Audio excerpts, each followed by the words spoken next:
ladies and gentlemen, pull up a chair, tell your coitus partner that you're not free for the next couple of hours, because welcome to Unplugged with Wicked and Mando, with your host, Wicked, Virtue, and Untamed Mando. Tag it away, ladies!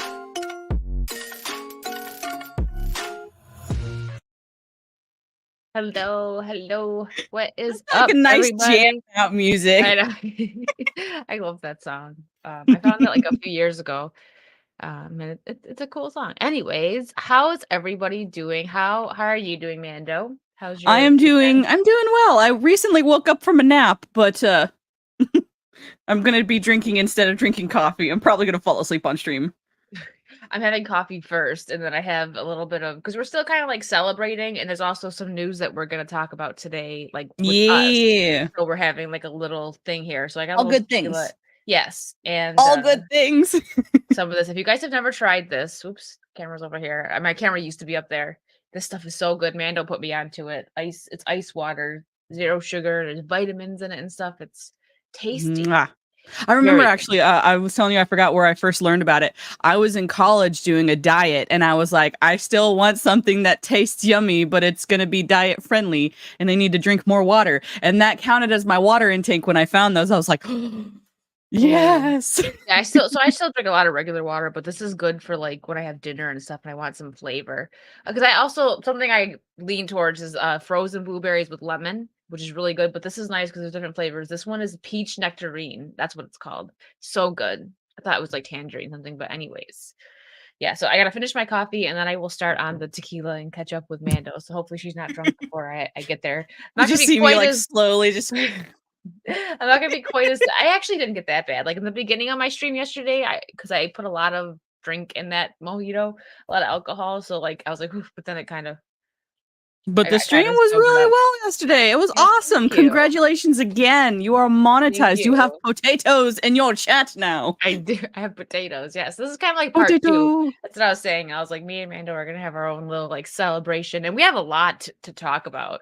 A lot. It's going to be a fun stream. But let's say hi to the potatoes. Hi, potatoes. Hello, ABC. Looking forward to the show. Thank you. Too High Strong. Thank you for the $1.99. First, well, technically second, because ABC beat you to it by 2 minutes. The first super chat, though. Yeah, first super chat. Thank you. But ABC just beat you just by a hair, by 2 minutes. Oh, look at Mando's here too. Hello. What is up, Hokies? Special shout out here to Hokies. He was a madman yesterday on my celebration stream with the gifted subs and the super chats and everything. Thank you so much. And all the mods for being awesome. I didn't know who I was gonna have on, like as guest wise, so I didn't have any links. And my mods were like scurrying to get the links, so they did it. So I appreciate that. What is up, Matt G? How are you? Yes, I wish that I know it can't do that, but I wish they had something on StreamYards that they showed your emotes. They don't even show the like special YouTube ones though. Either. Right. So it's StreamYards do better. Please, but also guys, there should be no more Robo Wicked because we figured out yesterday that it was because of Discord. I'm sorry. Mando's kicking herself because of that. I should have known too. I was kicking myself. I was like thinking because like there were times when I used to on my old streaming thing. We're not people. Yes, that's why I said your potatoes. Where that would happen to me. Like my mic would mess up because I had Discord up. But I thought that your PC was super amazing and awesome. That there's no way that you would have something. My old PC, I never had that issue. But wait, did I start? I don't think I started going live on YouTube until I got my new PC. I can't remember now. I think I waited until I got the new PC. But the thing is, it didn't do that before. So I still think that it had something to do with voice meter, which is something I downloaded to kind of help with background noise and stuff. So I think it might have had something to do with that. And also it's just StreamYards because I use Discord when I stream and play games with people and there's no issue. So it's just StreamYards. And I think it was Beardo told me that he has to change like all of the settings on his mic, like manually once he goes into StreamYards because StreamYards makes everything so different versus OBS. I think he uses Streamlabs. I don't because I haven't been on Twitch in forever. And we will get into what Miss Twitch has been up to lately because wow. Trey, hello Trey. What's up, Ravey? Ravey. What's up, Americus? How are you? Look, I got Diddy Kong. You got the over Diddy there. Kong? I had to put the Yoshis to prop him up because he's a little sloppy. Yeah, he falls forward. Who was on my stream yesterday that was like, "Why is Diddy Kong humping your desk?"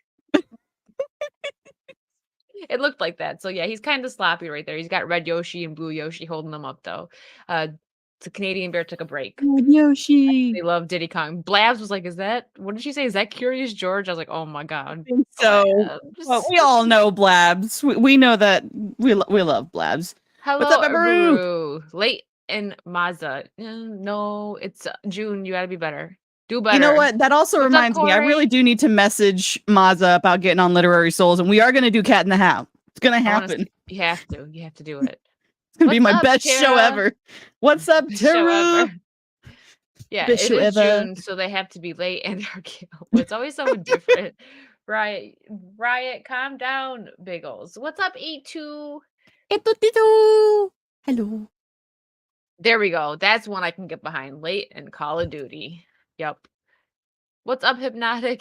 How many times are you gonna say it, Wiggles? Third We time. were like What's up, 4 Andrew? minutes late. Calm your tits. I had Calm to go them. for this, okay? I'm still waking up, so I have to finish my coffee and then I will get to that. I didn't. I That's mean, not this is Rhino, that's Unplugged. Lethal. Lethal. Yeah, was the intro. Lethal. The Lightning Man. Doing good, Xbox. Of course. What's No! up, Smile Lyle?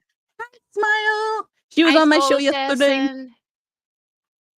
Yes, Rocky. And I cooked. The last thing I cooked, technically, if you want to call it cooking, was coffee. So my house smells like coffee. Num. Yeah, H2, they're so good. My favorite one is the black cherry so far. Mine's the blackberry. The same. Wow. You're fine, Roto. We're still catching up, saying hi to everybody. It's not acceptable, Roto. Get out of here. Just kidding. Don't leave.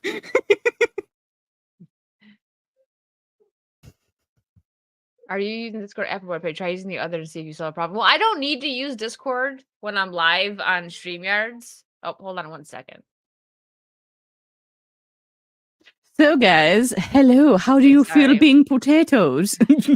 But yeah, no, I don't have a problem with Discord when I'm like using OBS and playing games. That's the only time that I actually have to use Discord, to talk with people. So hold on 1 second again.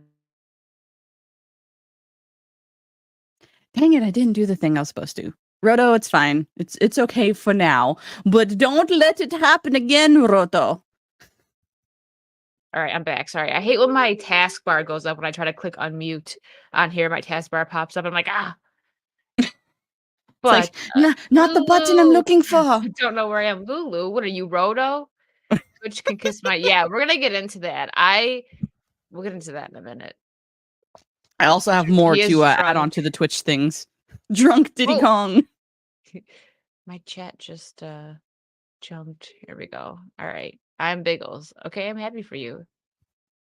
Are you okay? Does someone need to go help you, Biggles? Better stream that what IGN is putting out right now. Oh man, is it really that bad? Well, I'm glad we're better than something. I've never had that one, but I'm not like super into strawberry kiwi stuff. It depends. It's good. It's like artificial strawberry stuff. Like I'm weird with. I'm late too. Well, don't worry about it. It's okay. Fans wrote for being late. What's up, Mara? Hi, Trouble Green. How are you? Did you have fun on the stream the other day? I heard it went well. It was fun. Like it was a week ago. I mean, it was yesterday, but yesterday so long ago. I think we had fun. We were talking about Chronicles of Narnia, Lion, Witch, and the Wardrobe, and we were having a blast. And apparently, no one can agree if Aslan walks on 2 legs or 4. That is, we don't know. And Turkish Mara Jade, why would you betray us like that with the pineapple on pizza? No. Oh no! How could you? Oh God, America's deleted it. Mara's gonna beat you up. Yeesh. I mean, remember, we are not on my channel. And granted, I wouldn't delete Mara's comment because I don't want her to come after me and beat me up either. She wouldn't come after you, just the boys. So Americus actually wants that. That's why he did that. He's trying to He wants her to out. beat. Garfield Direct almost made you want to commit a felony. Oh no. Aslan walks on this. Biggles, you can't even spell Aslan right. I'm gonna hurt you, Biggles. Next time I see you in person, I'm gonna push you off the stairs. No problem. See? What's up, Reese? Hello, ladies and everybody else. How you doing? But yeah, we have quite a bit to talk about. You know what? Since we're talking about Twitch right now, let's start with. Well, there's a few things, but I have an article here that I found this when I was looking up something on Twitch, and I'm like, what? Twitch strikes again, being dumb. So, Twitch, besides this article right here, and yes, you're reading the title correctly. It's wait till we get into it. It's kind of ridiculous. This is my theory on why they're doing this because it doesn't make it any better, but it still makes it stupid. But the fact that they can remove your monetization on Twitch, which on Twitch would be affiliate or partner, which is pretty much just partner or affiliate, because partner is like ridiculously hard to get. There's no reason to get there because they just give you the same amount as you have when you're affiliate. So why even go hard and try? But so right now, Twitch, if you try to promote something like Mando has her Geek Grind Coffee, if she's promoting Geek Grind Coffee on Twitch and they don't like that, they can remove her monetization. Yup. And my theory is it's very dumb, and they're just digging their own grave. They're at this point, I think maybe they're just trying to go under. I don't know. But I think a reason that they're doing this is because they don't want to seem so salty over Kick, which we know they are, because look what they did to Kai. Kai got some shoes. He was their correct me if I'm wrong in the chat, but I think he was the #1 Twitch streamer at that point, or at least like the most followed. Like he had the highest follower count. He opened a pair of shoes that Kick sent him, and then he got banned on Twitch. And they didn't really confirm that was why, but we know that was why. But yeah, so I think that Twitch is doing this because they're getting tired of people going on and like promoting their Kick, which I'm gonna do that soon. I'm gonna do a Twitch stream, and I'm gonna do it just for like, hey, follow me on Kick, because I have over 1K over there on Twitch, and I want everyone to come over onto my Kick. I haven't streamed on Twitch in almost 2 months now. But yeah, so that's my theory. If you guys agree with me, let me know. And I'll rip Twitch. I think they're saying that because then if someone promotes their Kick, they can be like, all right, peace out. But yeah, with this, so what's up, Epic Mike? How are you? On that note, I'm just to kind of add some kindling to the fire. Y'all know my friend Nazmir, who he's also Ark's friend. He streams on he used to stream on Twitch, but he looked at his earnings tab recently, and Twitch took 75% of his income for no reason. 75%. They are only supposed to take 50. So he went from having like 150 payout to a $60 payout. So he's switching over to Kick as well.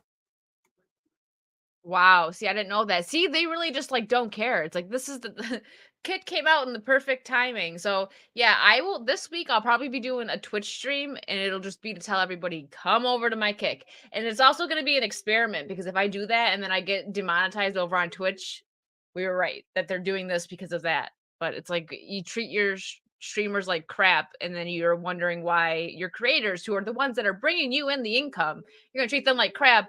Of course they're going to go over to Kick, where you don't get there's so many more reasons why Kick is better. Not only do they give their creators more money, they're working on giving them even more as well, like hourly pay. They're still working out the kinks on that, but that's really cool. Like about kind of like YouTube with the views, and I think that's great. It's smart. What works for YouTube, let's take that. What works for Twitch, let's make that and put it together. That's freaking smart. So I'm all for Kick. But yeah, this here, let me can't play copyright music now. You can't play your own. Yeah, exactly. Yeah, exactly. Twitch is terrible. Trying to figure out why Twitch hates its creators and wants to destroy itself. Exactly, Mike. The frig. I don't understand it. Twitch to the bin. Yeah, I didn't know that I'm happened still in Asmere. What's up, Ian and John? Yeah, he made that announcement in Ark's Discord, I think, yesterday. But I still technically stream on Twitch right now, but that's because like I'm still trying to build my community over there. But I do have a Kick, and I will periodically be streaming on Kick. I'm gonna transition slowly to Kick. Waiting that the Kicks like Savvy wants to support with subs. Yeah, I hope they get that. I think they will, because they've been messing with a lot of stuff. Like I think on the app you still can't give subs right now, and I emailed them and they emailed me 5 minutes back with the fastest customer service email I think I've ever gotten from anything. But they said that they're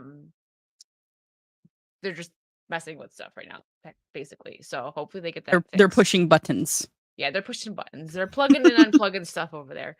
But yeah, here I was looking for an article on like the whole ad situation, like where they aren't going to let you promote stuff apparently. And this came up. So I was like, what the heck? So Twitch bans a streamer for playing their own music. A streamer discovers that Twitch banned his alt account for using music he owns the license to, adding to the list of unusual bans from the company. Yeah, unusual.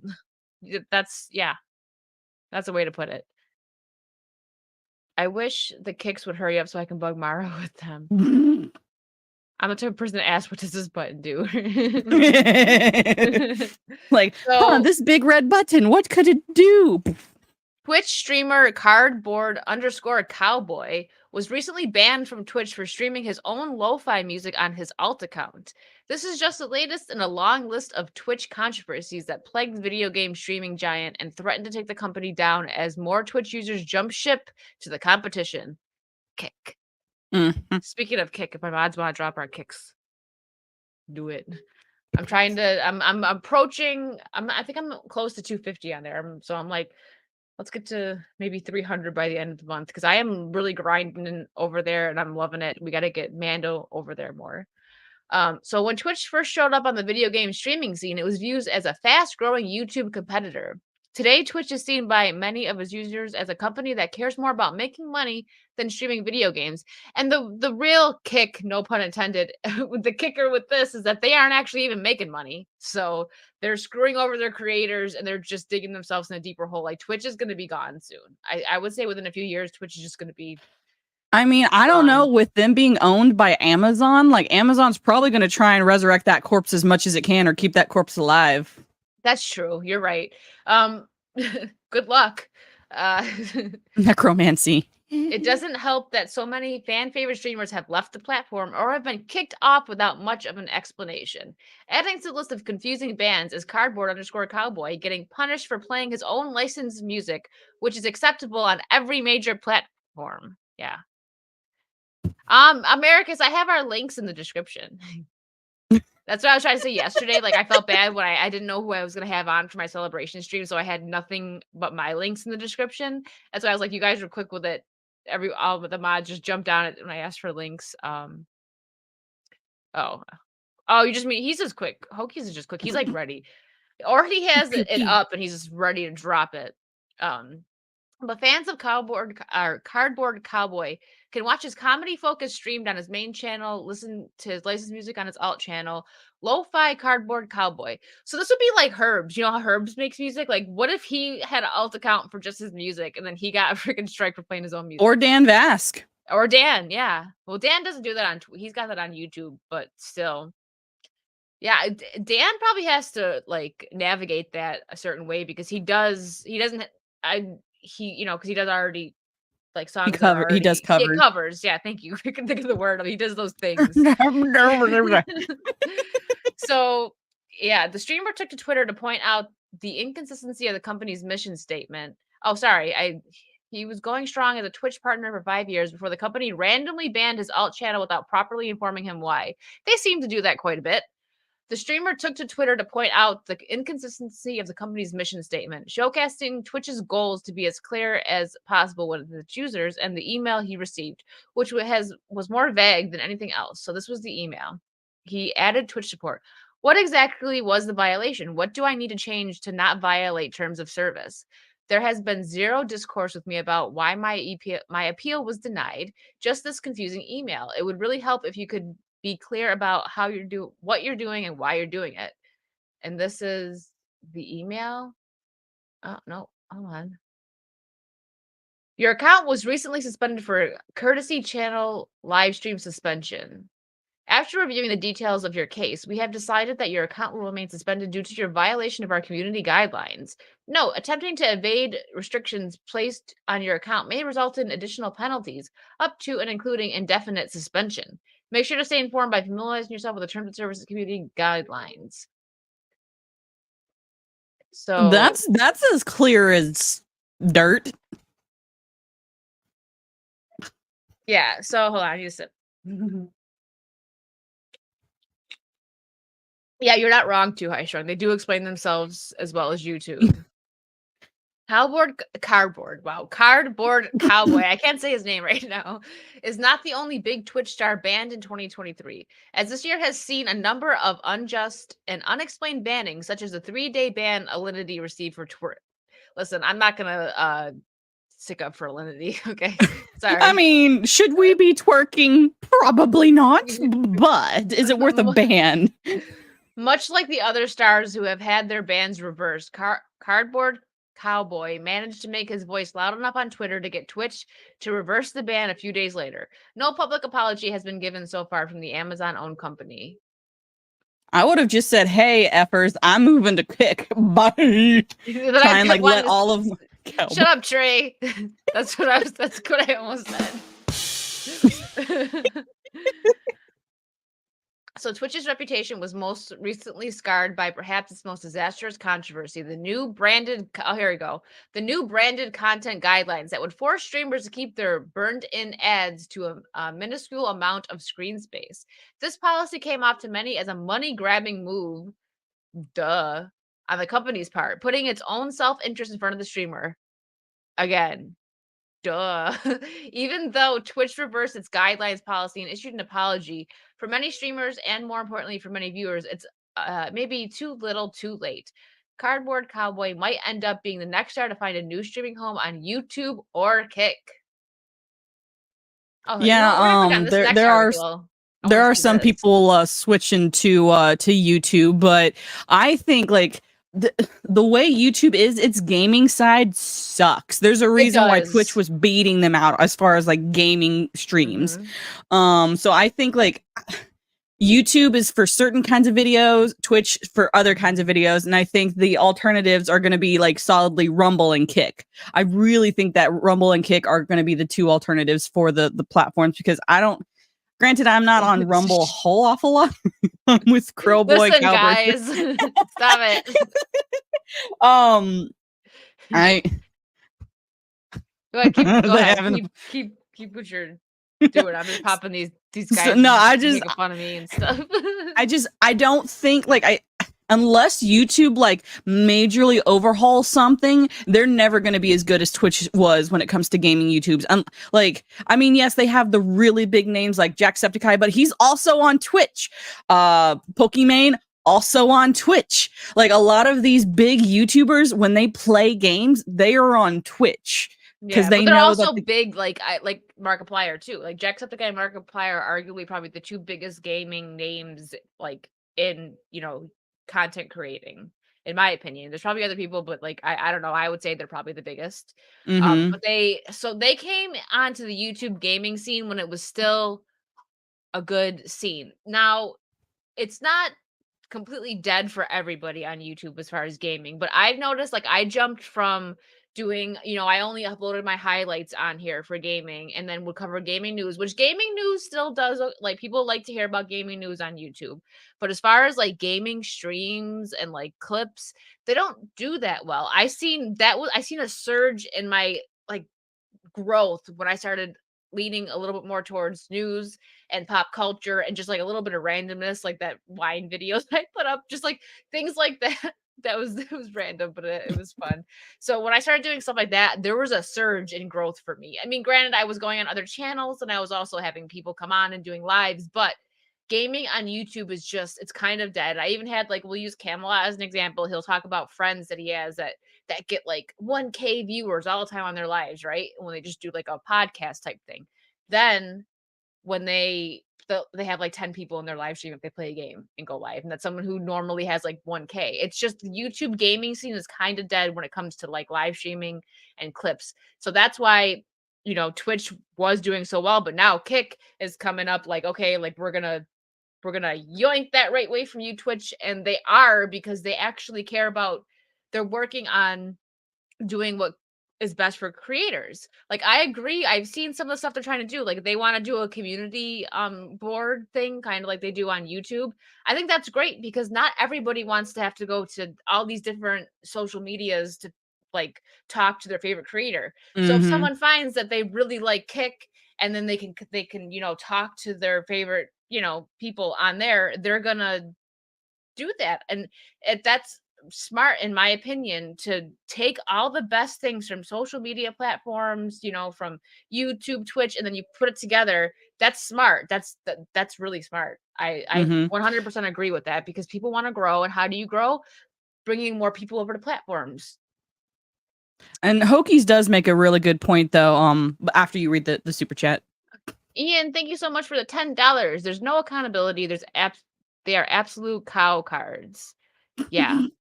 I almost said cowards because I can't read today, but that's it every other day. But go ahead. What did Hokie say? Go ahead and read it, man. I do not see Kick surviving giving so much money to the streamer. Places that take out more like Twitch have money problems. If they stick around, they have to change the payout. I agree, Hokies. I think like while we do, like, creators love getting 90%, that like we still aren't quite 100% sure how Kick is getting the money to be able to pay its creators. So I imagine like for long term, like longevity, they're gonna have to figure out a different pay structure. Just in my opinion, from what I've seen, and I could be wrong. I hope I'm wrong. No, so I think that he raises a good point there, but there's one big reason that I think that they're able to pay the creators so much. They aren't using PayPal. Now, we know if you use PayPal that they take a little chunk, sometimes a bigger chunk, out of our stuff personally. So just imagine how much they take out of businesses when a business works with them. So I think that's a big help. And behind the scenes, like they also have, like, I know not everyone's for gambling. I think there's worse things in the world than gambling. So I don't do it, but it's fine. So I think that also helps that they get a lot of money in from doing that. Just kept Ian up there for a while. I forgot for a second that I had Ian's message up there. That's not cool. I wasn't gonna say anything. I think as they grow, they're gonna make more money too. Because if the thing is, if you keep your creators happy, they're gonna stay, and they're gonna bring their audience over, and that's how they're gonna get money. So we'll see. I really hope Kick stays going strong. And real quick, over on Rumble, hello, Nigel. And I'm liking Rumble. I keep forgetting to hop over here and go between streams, but I see Mando and Hokies over there as well. Hello. But I guess we'll just have to see, because that was something that I thought about too. They and it's not give, like a lot of money to the creators. So, and that's not saying they could like. It's whatever it is. Yeah, they're the gambling scene. Like, casinos have lasted this long. Like, I mean, if you're gonna be funded by a casino, like there are worse things to be funded by. So I mean, like, I really do hope they become a solid competitor, because I am all about competition in the marketplace. The more competition there is, the better the product that the customer gets, because they have to compete with other people giving something similar. Yeah.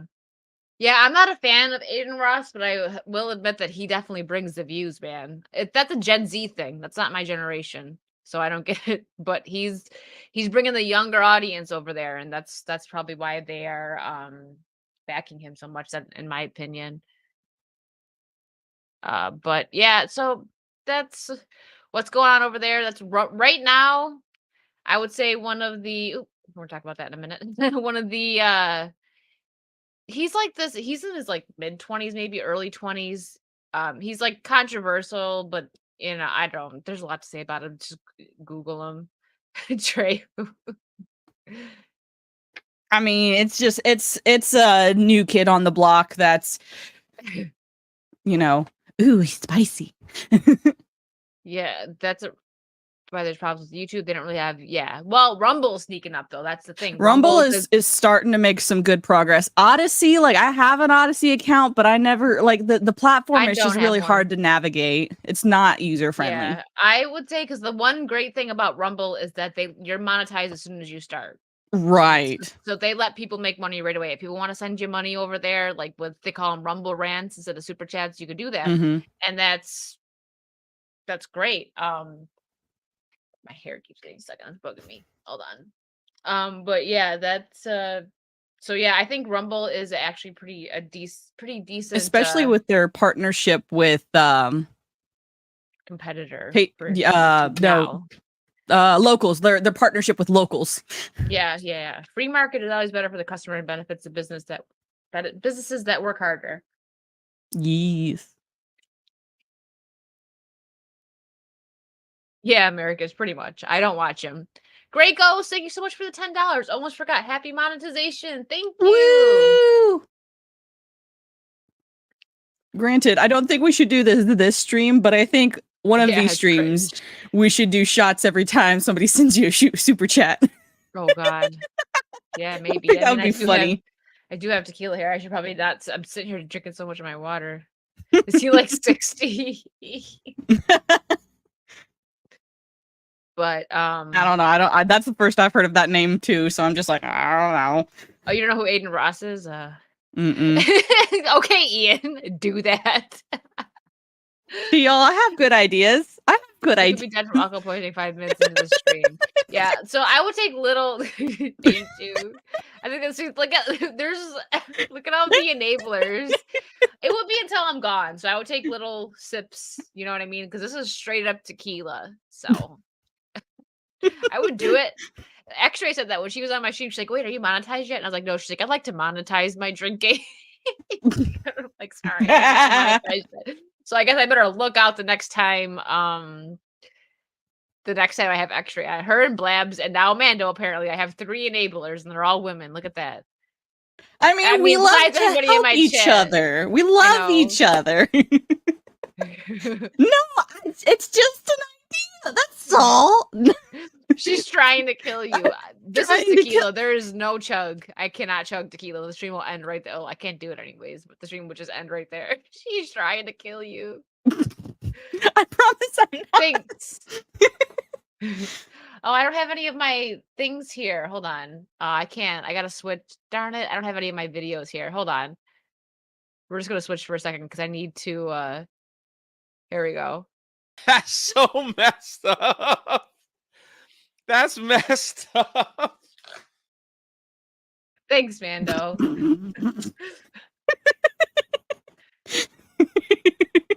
You know what? I actually could just do this. Give me a second. Hold on. We are having some technical thingamabobbers, not difficulties, but we are doing technical things. Yes, Roto, Mr. Bloop Bloop, that chat made me drink. For those of you who don't know, Mr. Bloop Bloop is my husband. He is he periodically comes in different chats and things and stuff. Just why can't I speak the English today? Yeah. You fall in your chairs. Well, don't worry because this is all I have. So, based enablers. Yeah, Declan's right. I suggest a minimum. Otherwise, it would be $1 or pound galore. You're right. Mm-hmm. You're right. Technical speak, the thingamabobber. English. I join in. I have a whole thread named after my drunk typos. Join in. Huzzah! There we go. Now I have all my things here. Like my Me too. I didn't drink all of that in one sitting. I just want to let you know that is not in one setting. One setting. Okay, so while we are on the topic, we'll get this over with, and then we'll hop into some better stuff. Obviously, we're going to be talking about Jurassic Park because it's 30 years today, and that is one of the best movies ever. The first Jurassic Park I don't think it's going to be topped. I mean, it's sad, but it also just shows how amazing that movie is. You know, that it's still, after all this time, hasn't been topped. But we're going to talk about this. I know this is not new news at all, but I was away when this happened, so we're going to cover it a little bit now. And there's gonna be no audio, guys. So the Nick Merck stuff, what the actual hell is wrong with Call of Duty? Now, I'm gonna be real. I never was really into Call of Duty. I played because my friends wanted me to play, and I was like, okay, same thing with like Fortnite and stuff. I don't care. Like, I'm not like, oh, this game sucks, I'm not gonna play it. If my friends want to play a game, I'll play it. I don't care. Some of these games are fun when you play like with your friends. You know, like I would never hop on any of them and play by myself. But you know, the first person shooter games are fun with friends. I haven't really played Fortnite in a while, but when I play with a certain group, I have a good time. But Call of Duty, now I never really got into that. It was again fun with a certain when I played with groups, like when I would play with Mara, Blabs, and Mazza, it was fun. But the game was so buggy, we just like couldn't do it anymore. Well, also like, I just wasn't super into it. But then they do this stuff, and it's like, what the actual? it's like they're trying to get people to not buy their game. Like okay, so I think that like canceling someone over their opinion in general is stupid. But the fact that all he said was they should leave the children alone, that's a real issue. That's all he said right there. That's all he said. And he is 1,000,000,000% correct. They should just leave the children alone. So Call of Duty, you know what they could have done? They could have just ignored it. They could have been like, okay, I'm just gonna like, what did they think was gonna happen? Did they think that they were gonna get canceled? Like, if anything, they should have stood behind him and then people would be like applauding them. But no, they took he had a skin, right? He had a skin or a pack on Call of Duty. Yeah, some sort of package, like, yeah. What? When I seen this, I was like, you're kidding me right now. Like, this is the world that we live in right now. But yeah, it is. So, and I mean, that's coming off of the heels of you remember, I think it was almost a month ago now, where the Red Cross, right? It was the Red Cross that's saying people shouldn't be doing war crimes in the game, and I'm sure that they loved that publicity, and now this like. Yeah, I uninstalled it, and yes, leave the kids alone. Yep. So yeah, I uninstalled it, but I also haven't played it in like 2 months. So yeah. I uninstalled it because I wanted to play other games and it took up too much memory. Yeah. I'm not don't. That's what like I would start streaming Fortnite before I would ever even play Call of Duty again. No. Why Fortnite? There's other games besides Fortnite. I'm just saying because I would pick that. What do you mean you play Fortnite, Mando? I play it because it gets me views. Other people want me to play it. I'm not. I don't play first person shooters. The only I enjoy like Left 4 Dead and stuff. But I'm just saying I would stream that before I would even pick up Call of Duty ever again. Is what I'm saying. True. I get that. But like, yeah, I play Fortnite with people like on their streams and stuff. I think I attempted to stream Fortnite like once or twice on my old PC and it wouldn't work. So, and yeah, Justin's right. It does take up way too much space, and that's why Mando said she had hers. But I haven't played it in months. But yeah, I just couldn't believe this. Roto, just because she's willing to play it more than COD does not mean she will play it. Yeah, no. Like I only play once in a while with friends. Like I played on Jay's stream for about 15 minutes. Like a month ago. I don't even know because he like never does his he's like always doing stuff. He hasn't been doing his like community gaming, so it's been a while. But yep, that's enough on that. I know people have covered it and beat that to death. I just couldn't believe that when I seen that. Like, how are you? It's just gotten so bad. Vertical Horizon says, "Play Lawnmower Simulator." Oh God. I mean, I'd rather play that than COD. At least on that, I'd be a halfway decent player. I'm so bad at FPS. Yes, Fortnite is fun with friends. Yes, it is, A2. It is. It is. It depends on like who you play with. When you play with your crew, it's fun. Like I never thought in my life that I would ever pick it up, but I enjoyed playing with friends. It's just not my type of game to stream. I know there's a lot of people in some in our spheres are going towards Rogue Company now instead of Call of Duty, which is kind of like a Valorant Call of Duty thingy-mabobber. I'm gonna the Star Troopers game. Did you get that one, Mando? I forgot what it's called. I don't think so. I haven't played it yet, but it looks decent. I'm supposed to. Let me know your thoughts. I will eventually when I get to it. All right, I don't know what I want to bring up next. We'll go to this. We're gonna save the what do you call it? The Jurassic Park fun for like the middle of the stream. 'Cause that's probably like the most fun article that we have. This one's kind of silly though. Like let's Silliness.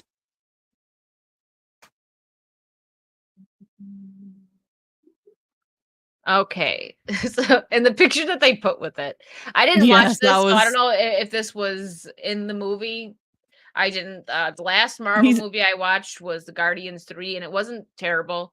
It wasn't. I thought it was a bit better than the second one. They definitely wasted Kurt Russell in the second one because he's a phenomenal actor. I don't know. I don't think he does that in the actual movie. But Marvel star Chris Hemsworth admits Thor: Love and Thunder missed the mark. It just became too silly. Yeah, these guys have to know because why isn't it jumping on me? There we go.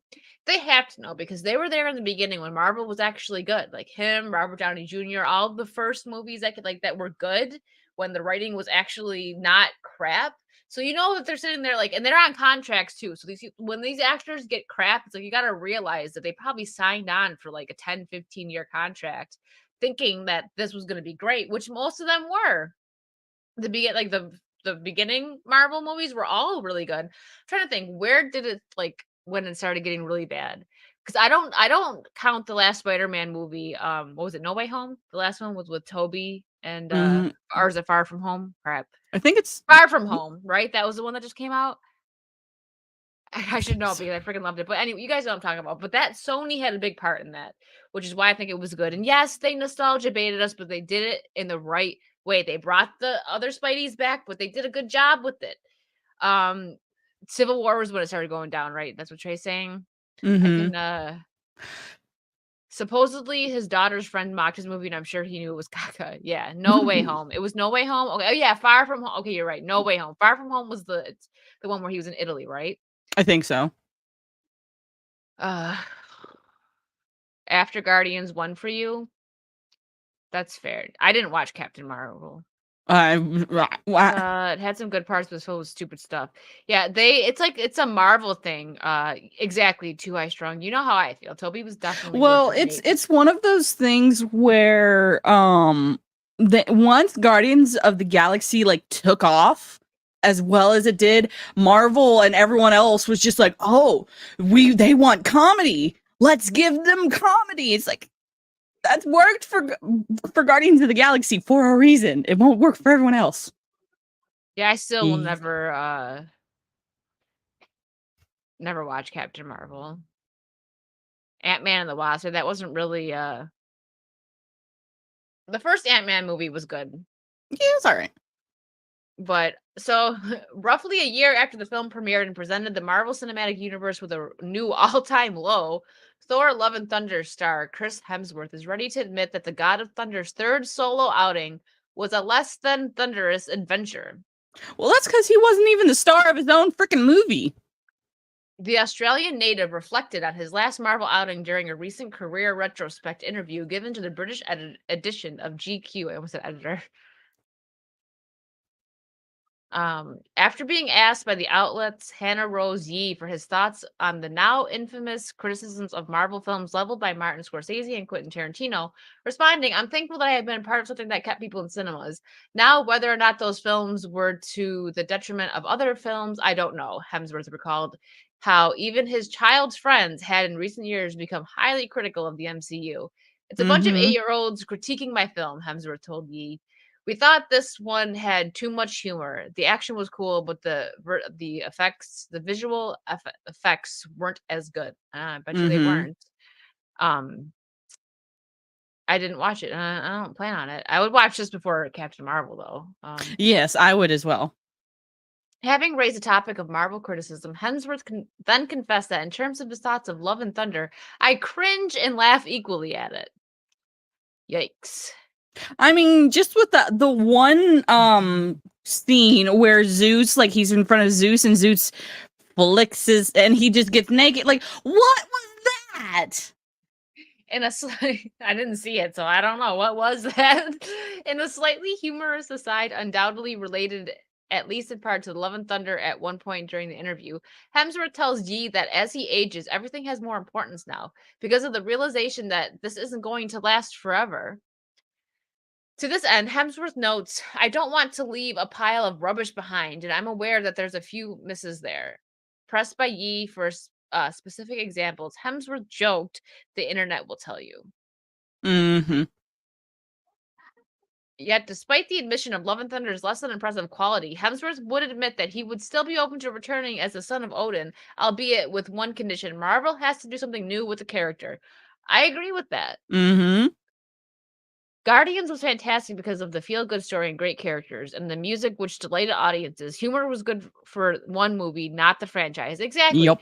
It worked for Guardians. It's like, but there were still like definitely like some extremely sad moments, like Yandu. Oh my god, like they still had Mm-hmm. their dark, sad moments, but it's they should have just kept it as Guardians is like our comic relief series, I guess, in the universe. You know what I mean? Like they yeah.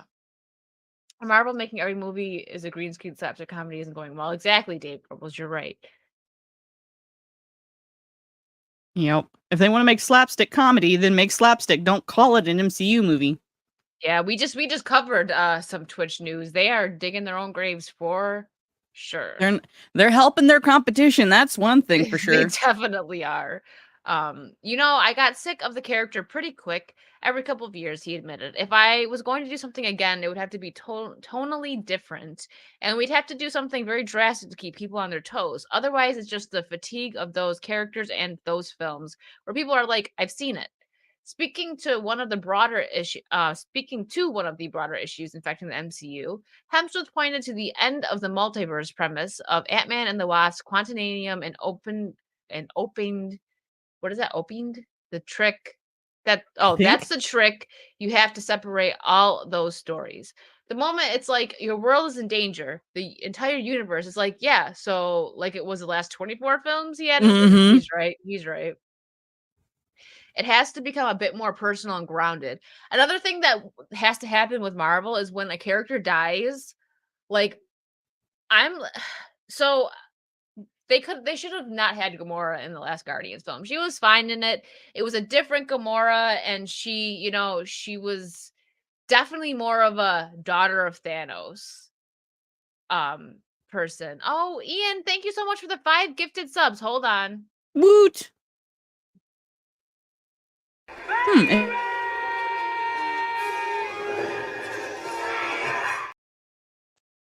Thank you, Ian. But yeah, that's the thing. There's no stakes when they keep bringing people back. Like I said, I know Gamora. It wasn't actually like it was Gamora, but it wasn't the Gamora from that universe, so it was different. They should have just omitted her. Like she's a great character. That was very impactful when she died. Like that was her and Black Widow. Oh my god, both those deaths were so. Black Widow's actually gone. That was something that they actually had stick. Natasha is no more, so Gamora Mm-hmm. should have been no more as well. Um, I've always said nothing says comedy like an Asgardian apocalypse in the third Thor movie. He knows his character is ruined. Yeah, and same Yep. thing. Like Iron Man's gone. They're not going to Yep. bring him. Like they need to. They should have stuck to it with Gamora too. Not just like okay, we need to fill this, so we're going to bring this. I don't like that.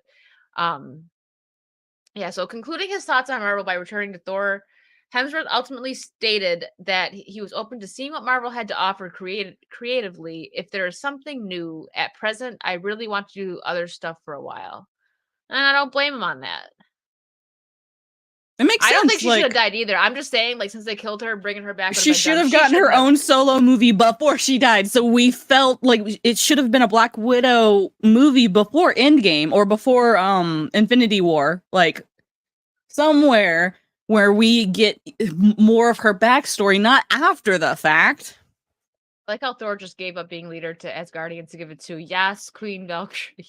Yeah, that's and he probably didn't like that either.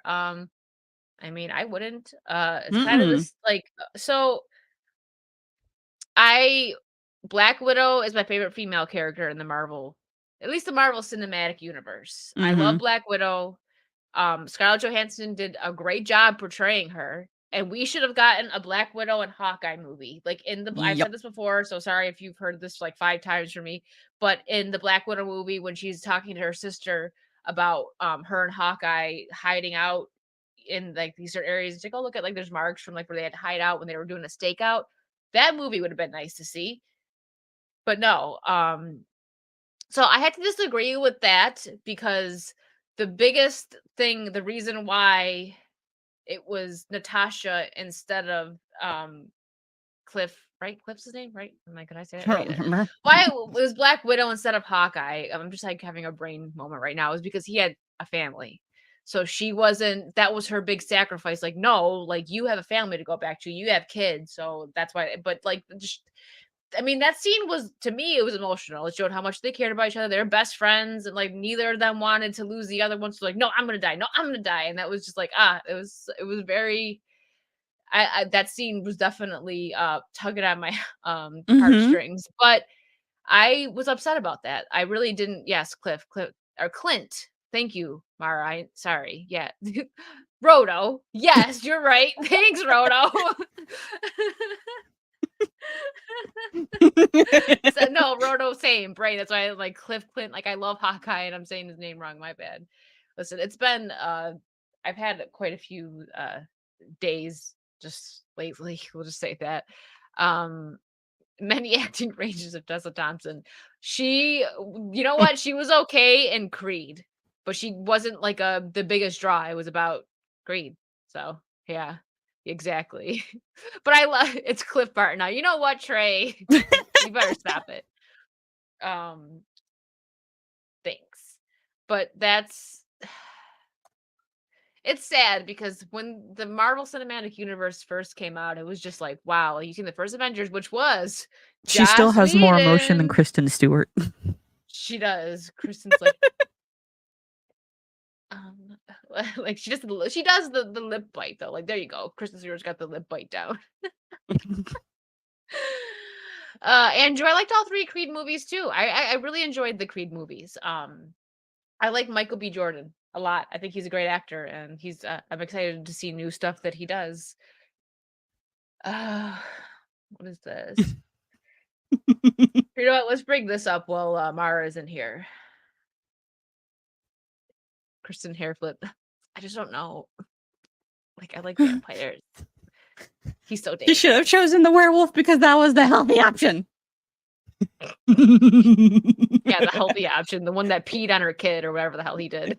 I don't know the movie, so I'm sorry. He peed on her kid. This is mine now. That's what dogs do. I love it. That's a better take than actual Twilight, though.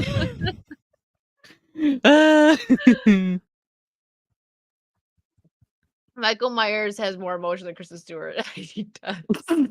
Gravy. I don't know that I see the first Twilight movie, but there's like a thing where he like does something to like protect her. Mando can probably explain more. Yeah. Basically, she is supposed to be his person for the rest of his life.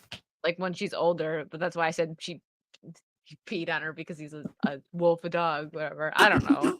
I made a joke, and if you don't know Twilight, which I don't really know it, but I still, yeah. I love it. Now, I don't mind like that they made him have kids, and I will say that like in the Hawkeye show that the one thing I appreciate sorry, I appreciate is that they didn't like make Kate Bishop like this strong and like she's still messed up. I said that and people tried to argue with me, but then when I pointed out what I meant by it, they're like, okay, you're right. Or I said they stayed true to the comics in the sense where Kate Bishop still was like a screw up and like he still had to clean up her messes. I was worried that it was gonna be like she was gonna be like, saving the day and stuff. Michael's head tilts miles ahead of Kristen. You're right. All right, so here we go. Since we got Mara in here, let's talk about Lord of the Rings. Don't throw. I don't know what this article is gonna say, so don't throw anything at your screen, Mara. I'm just kidding. The Lord Or of the me. Rings, What are you talking about? I was. Yeah, he is. He was like a bit in MCU, but not as much. So the Lord of the Rings of Power production designer reveals show cut 4 hours in the editing room and was concept driven. You know what? Let's let Mando read this one. Hold on, let me make this bigger so I can actually see the words. Sorry, do you want me to make it bigger? You got it? No, I got it. Okay. One, before I even start reading this, yes, Smile a while. You need to plug your ears because I'm about to rant. One.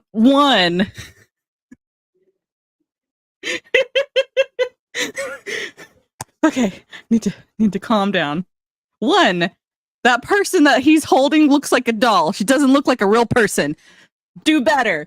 Two, they need to take out this before Rings of Power. They said Lord of the Rings to try and say, hey, this is part of the Lord of the Rings. They need to get that out of here because Rings of Power is not part of the Lord of the Rings.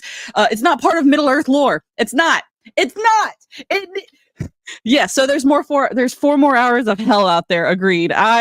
Maybe one of these days I will actually finish watching Rings of Power. I'm supposed to be Oh, I haven't even actually been reading. You can go back to where Galadriel is looking fabulous with her 6-handed sword. Okay. Yeah, right there. Ramsey Avery, the production designer for the Rings of Crap, revealed that the show cut approximately 4 hours. Release the rings. Cut.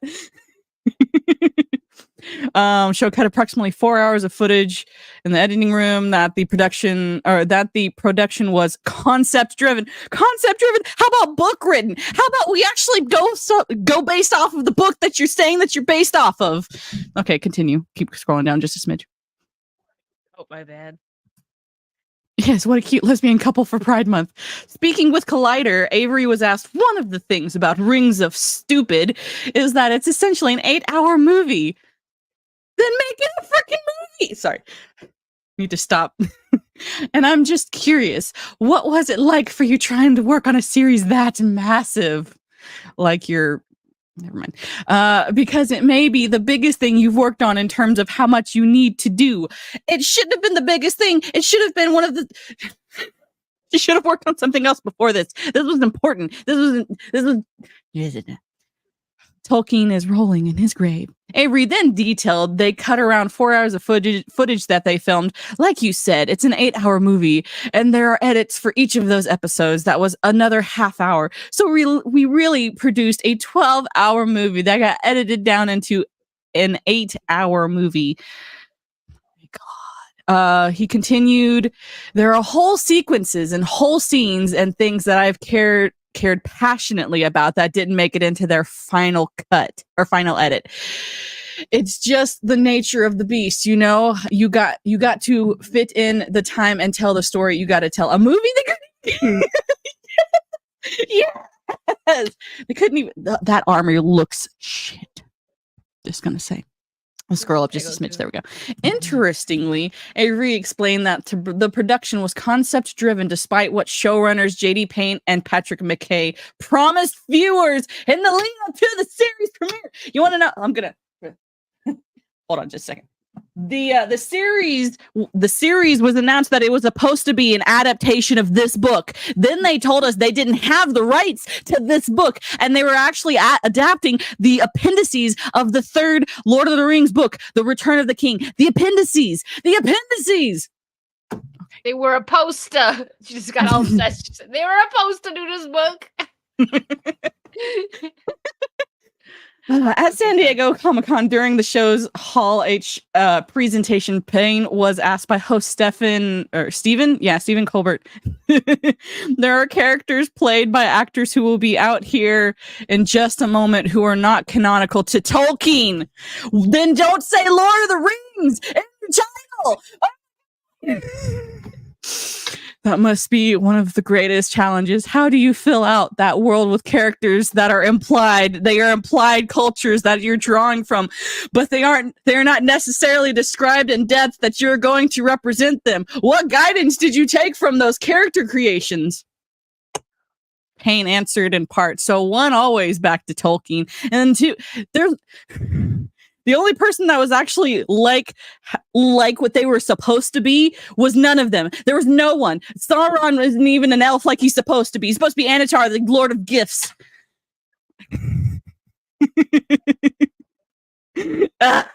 Yes, don't adapt things you don't have the effing rights to. Yes, let's keep going.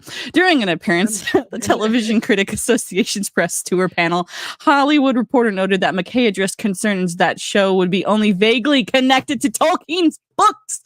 Why call it the Lord of the Rings? He said, I just want to sort of quibble with the vaguely connected. We don't feel that way. We feel like deep roots of the show are in the books and in Tolkien. And if we didn't feel that way, we'd all be terrified to sit up here. You should be quaking in your tiny little designer boots that aren't probably the right size. You probably have lifts in them. You small little man. We feel that this story isn't ours. It's a story we're stewarding that was here before us and was waiting in those books to be on Middle Earth? No, it's not. We don't feel vaguely connected. We feel deeply, deeply connected to those folks and work every day to be closer connected, McKay concluded. That's really how we think about it. Harfeets, we're not in the Second Age. The Rings of Power is supposed to take place in the Second Age of Middle Earth. Harfeetsies and wizards don't come in until the Third Age. And look, there's Cheeto Galadriel.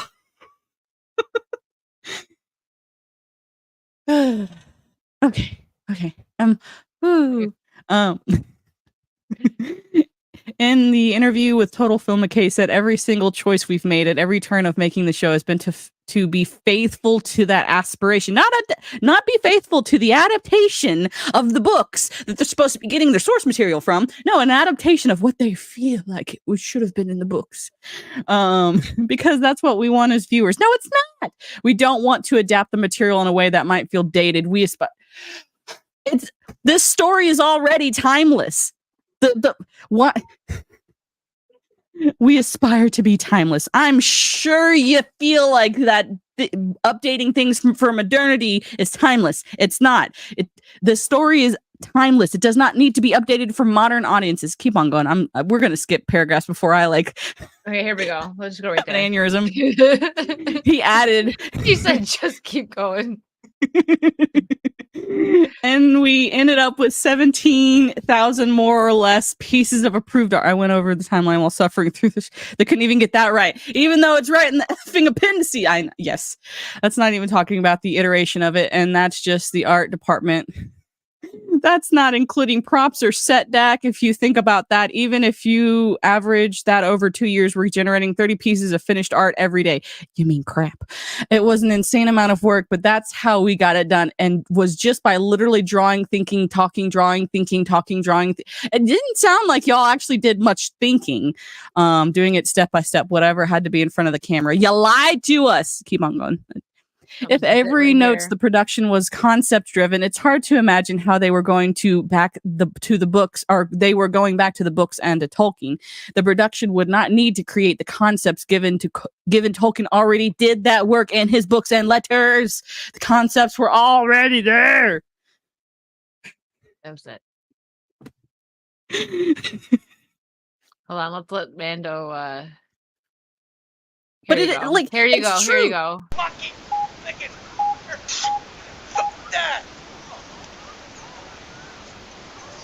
Sorry. Mando right now. But it's true, because when they first announced the Rings of Power, they were holding up the Silmarillion. They made you believe that they were adapting this book, and then they're like, actually, we don't have the rights to that book. Yes, agreed. When you try You just and went- tailor a just went, movie to like- modern audiences, huh? You went full Buffy. Like I did. All right. So let's take a nice little palate I'm gonna cleanser drink some here. water. She's like, I can't even drink liquor right now. I need the water. Let's move on to something wonderful.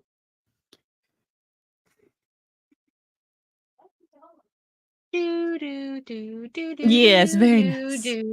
Okay, it's a scary ass freaking T-Rex. So Steven Spielberg's perfect monster movie still holds up. It does, because it was made. Yes, that was what I was segueing to, Gravy. Let's talk about boobs now. So I remember seeing this as a kid, and I was what's wrong about the title? Oh, monster movie. Yeah, you're right. I mean, you're right, because you think a monster movie and you think like Godzilla. vampire, well, that's a different kind of monster. That's like the monster first, but you think I guess like Godzilla and stuff. Mm-hmm. But how about let's just cut perfect. Let's get rid of that. Steven Spielberg's perfect movie still holds up. Yup. Better. But no, it does. So I remember as a kid thinking that like this was real.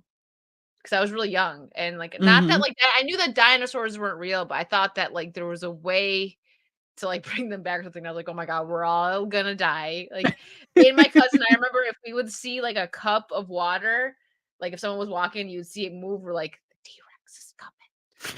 Like, dinosaurs look like monsters to me. Yes. I'm gonna see a test tube. My Jurassic OCD kicked in there. He did. Trey put on his glasses and said, "As a matter of fact."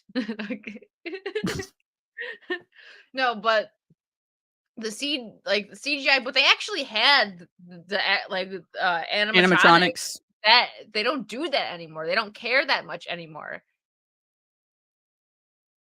That T-Rex is based on an actual skeleton dug up a paleontologist named Sue. Yep. Hmm? Yep, that's Rexy. He said, actually. Fix the glasses. Yeah, the funny how are amazing in this. But go ahead. What were you gonna say?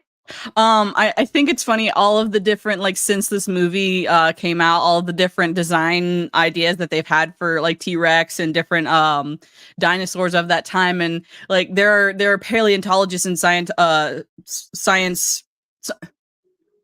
paleontologists who disagree about like they know that the Jurassic Park look for Rexy is wrong, but it's actually not as wrong as you might think. But yeah. The Grey Ghost, the CGI holds up because they actually put effort into it. These days, they just farm it out of Korean render farms that spit stuff out within weeks. That's no different than to CW shows. Yeah, like that's why this still holds up, and it probably will never get beaten because like they don't try anymore. Everything is just like a money cash grab these days. There's no. I mean, of course, there's still movies where people have passion and they do a good job, but it's so rare. It's so sad. You would think as as the years go on, things would get better, not worse. But they do. Even animation. Look at Disney animation, for example. The 2D Disney was beautiful, and you knew, so a lot of different studios, all different studios have different styles, right? But like Disney, you knew when it was Disney because they had that specific beautiful style for the 2D art. And the last time they did that was Princess and the Frog, which I mean, the movie flopped, but I liked it, and it was a beautiful movie. Like the swamp scenes with all it was done so beautiful. But they don't. The last one was Princess and the Frog, and that was 2009 or 2010 was around when that came out. And then after that, they did the cheap 3D stuff. So, all right, let's hop into this article. It's a good article because it's happy, not stupid news. I tried really hard to at least find one or two good articles because I don't like just having like, oh, this sucks, that sucks. I like happiness. So here we go. Technically, velociraptors didn't appear the Cretaceous period after the Jurassic one. The raptors would be Utah ones, I believe. Okay, that's my nerd moment. And she is correct. The velociraptors that we see are not part of the Jurassic. They are part of the Cretaceous. I think actually most of the dinosaurs that we see in Jurassic Park are actually from the Cretaceous period. I Yeah, I only think know any so. of this because I wanted to be a paleontologist when I was little until I realized how much Aw. school you actually need. And I didn't want to be in school for the rest of my life for little pay. Okay, so 30 years ago, Steven Spielberg. I ate a piece of candy. I thought that Mando was going to talk a little longer. Oh. You're okay. It's just a Skittle. Okay, so Steven Spielberg brought dinosaurs back to life. They may be overstating things, but hold on, let me be sure. 30 years ago, Steven Spielberg brought dinosaurs back to life. That may be overstating things, but not by much. Throughout his career, Spielberg brought more than his fair share of iconic creatures and characters to the big screen. But none of the director's many achievements have ever matched the scale and magic of the dinosaurs in Jurassic Park. And none have managed to viscerally conquer quite the same feeling of wonder and fear. Agreed.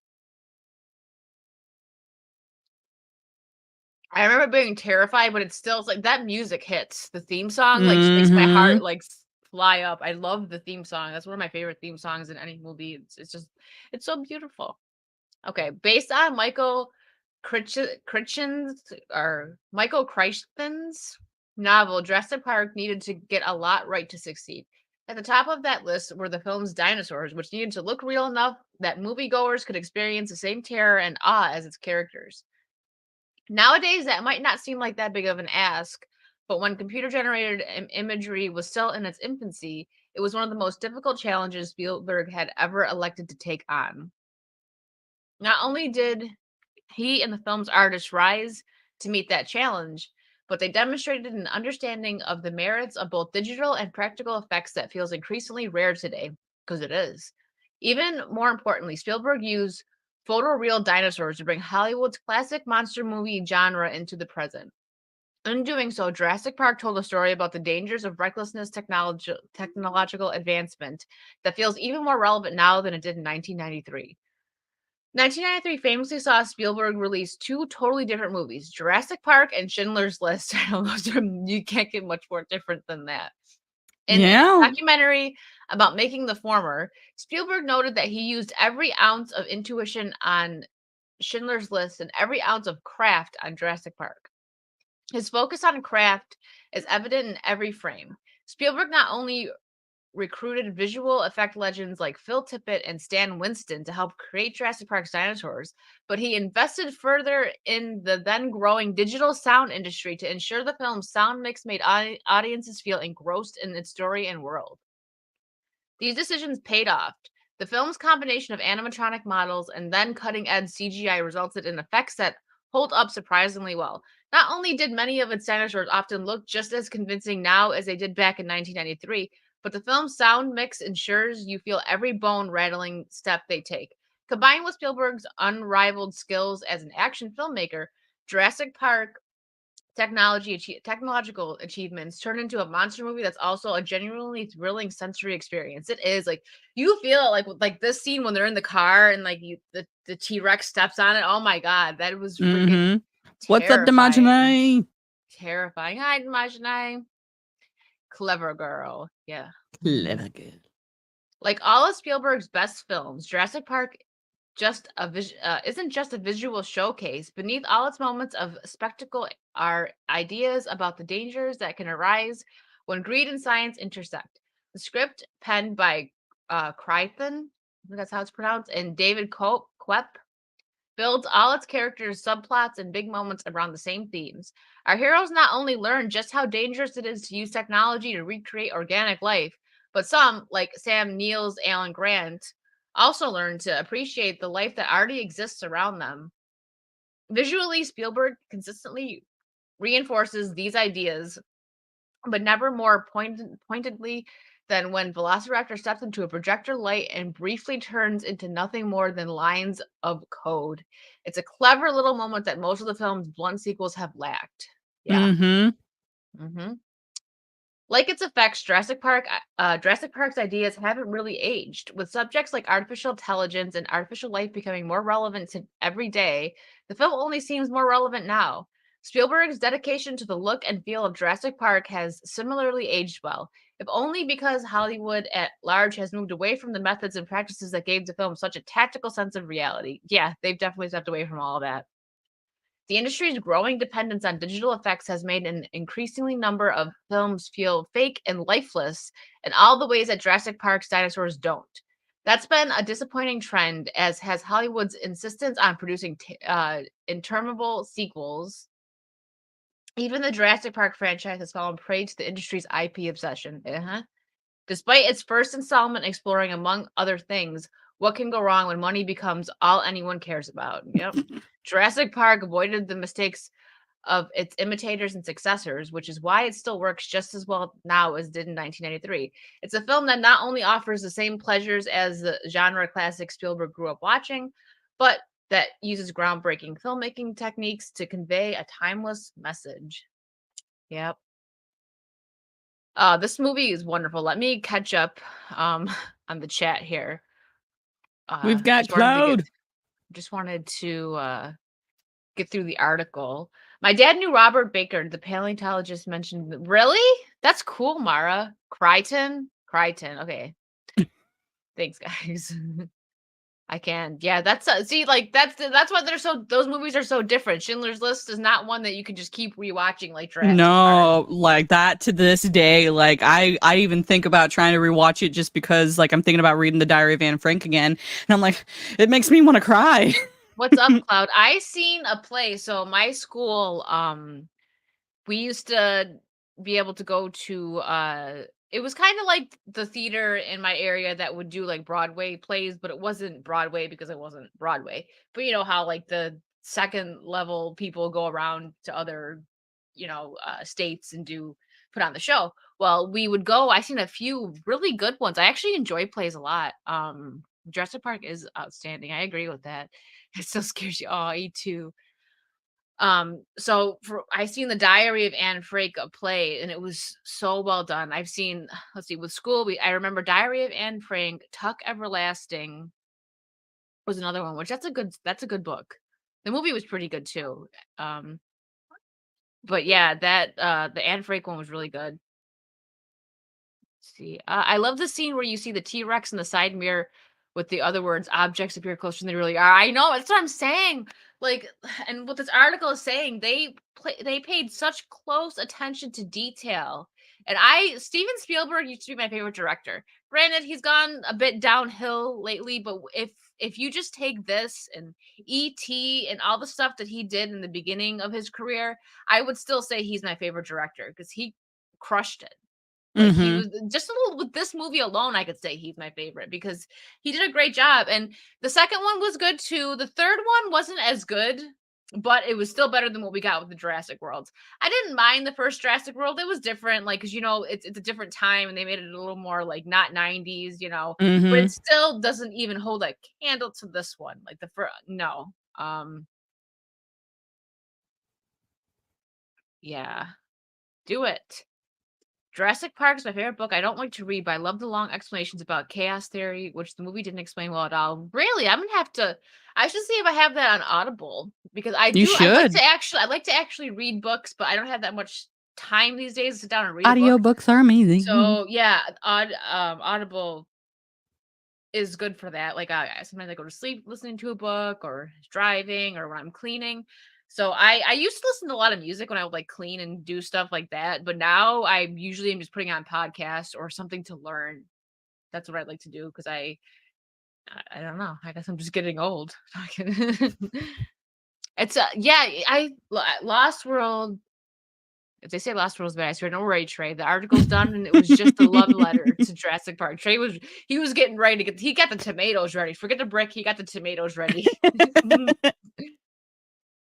I read both Jurassic Park and The Lost World. I wasn't really a fan of the second movie, but it's great compared to the Jurassic World movies. Yeah. Agreed. What if your parents find out you were making out during Schindler's List? Yeah, it's a rough movie. Just don't say Jurassic Park is better. Yeah, they didn't even really dive into those. They I need to actually. I don't think I've read the Jurassic Park books. I'm looking at my thrift bookstore now. I'm like, is it in that? Oh, it's for there for $2. Hey, I shall take it. Yeah, that's a good way to put it, Ian. He's a fantastic director. Hollywood changed, and he went with it. Mm-hmm. Get James Galecki's, is that how you pronounce it? Galecki? Chaos book. Interesting. I'll have to check that out. All right. So 30 years, man. 30 years. Jurassic Park. Can't believe it. So yeah, I do remember it came out the year I was born. I remember seeing it in theaters in my mama's womb. Gleeks? Is that how it's pronounced? Gleek? All right, here we go. Now that we had something wholesome, let's read this crap.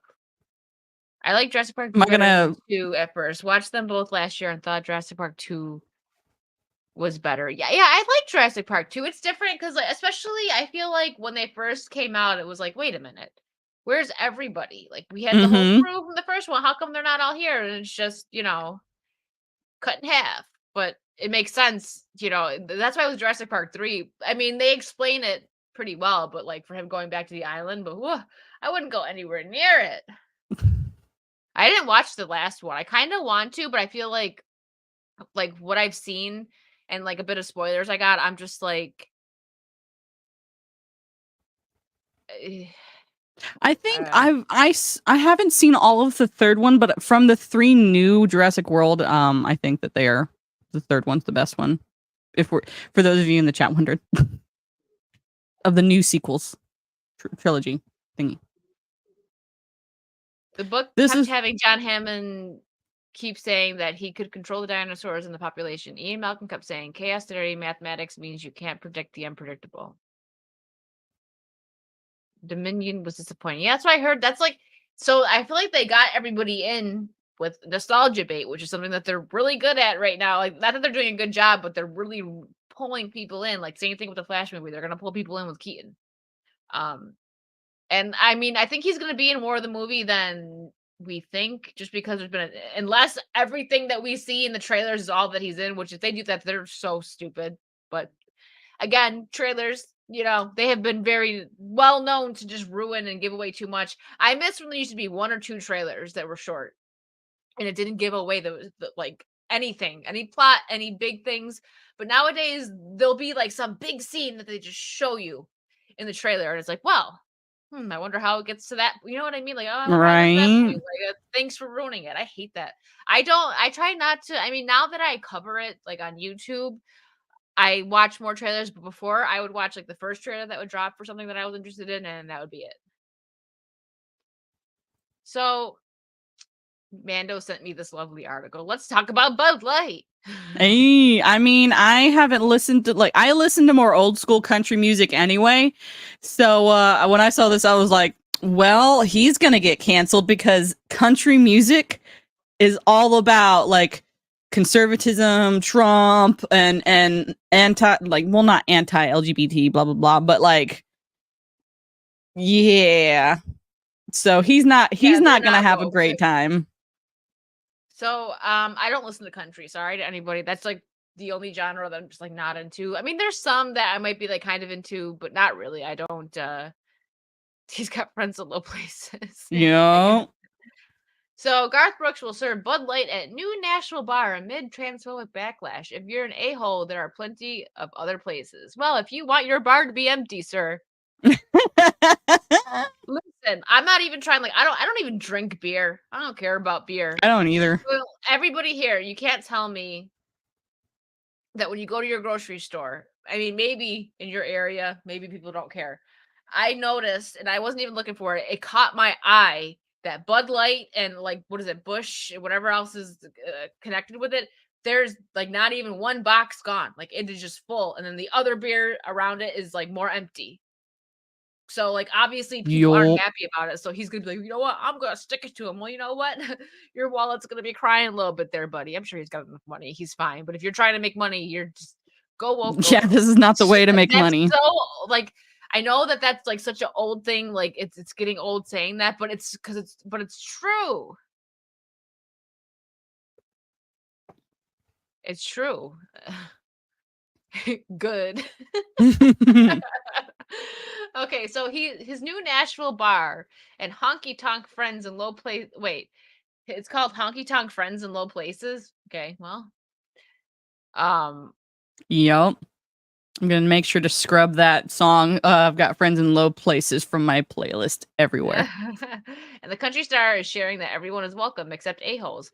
During a panel conversation at Billboard Country Live, Brooks shared his thoughts by alluding to a transphobic boycott of Bud Light. It's not transphobic.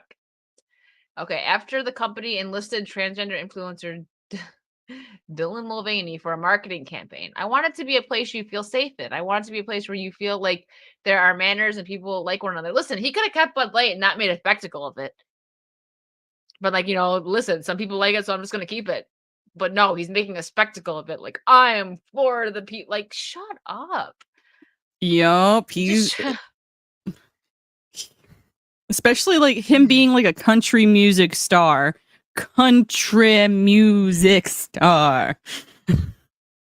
So he said, yes, we're gonna serve every brand of beer. We just are. It's not our decision to make. Our thing is, if you are into this house, love one another. If you're an a-hole, there are plenty of other places on Lower Broadway. See, but that's what's stupid.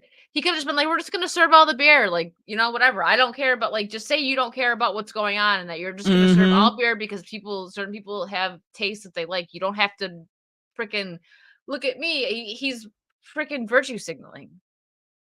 Has he not learned from Budweiser and Target's tailspins? I guess not. Exactly, A2. Sounds like someone just wants attention. Well, he's about to get a lot of negative attention. And assuming, yep, you're right, Ian. Preparing to blast Dennis Leary's on you do it. While drinking something that's not this. Yup. I don't drink beer anyway, so. Yeah, I don't either. But I'm just saying, like, okay, go ahead. You want to sell it? I don't care. But don't virtue signal like this. Who cares? Let's see. We Shall Be Free is definitely an easily the most controversial song I've ever done. A song of love, a song of tolerance from someone who claims not to be a prophet, but just an ordinary man. I'm just an ordinary man. Okay. This case CD booklet, I never thought there would be any problems with the song. Sometimes on the road we take do not turn out to be the roads we envision them to be. All I can say is We Shall Be Free is that I will stand by every line of the song as long as I live. I'm very proud of it. Friends in Low Places Bar in Honky Tonk is set to open later this summer. It didn't Bud Light also pull back from that campaign? So why is he like, let me check over on Rumble. I'm sorry, guys. A2's there. A2, I see A2 over there. And, while you're doing that, I'm gonna be right back. Okay. Yeah. Maybe chords occasionally Japanese beer. Yeah. What's up, Borg? Garth Brooks never liked country music. He was just good at playing it. Oh. I only like beer from a local place that happens to be the second oldest family-owned brewery, but I do love their beers in the summer.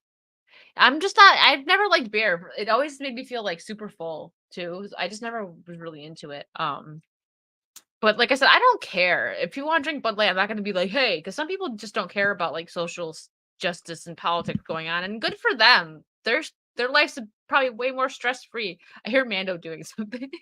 Sorry, I'm sitting down. Oh, okay. I heard her scrambling. Yeah, some women don't. I almost tripped. I'm sorry. A lot of women, I feel like, don't really care for beer. Yeah. Beer. I almost thought about grabbing my cowboy hat and just wearing it and be like, F you. But I like my hat too much.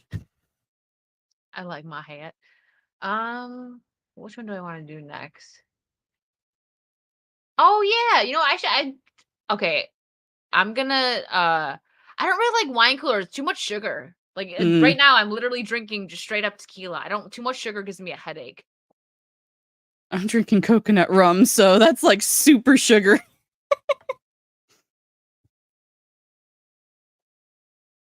Do we really all like wine? I mean, yes, I like wine. Well, wine coolers. I like wine, but wine coolers are they're kind of like Smirnoffs. Too much sugar for me. The Mm. beers people gave me to try always made me think of this is what drinking warm piss must be like. Yeah, right? Right? Well, there, smile a while. She likes her beer. Koppenberg's Mist Fruit is a good cider and it only makes you feel bloated if you down it.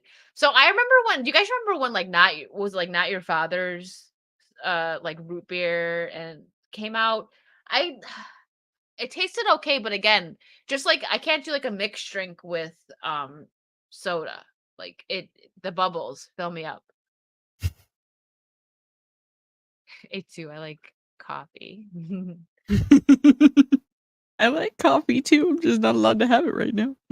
Aw, hopefully you can soon. I feel like Mando's gone like a year without coffee. That's insane. It feels well, maybe not a year, but it feels like a year. At least Yeah. 6 months. Well, speaking of that, let me take a shot.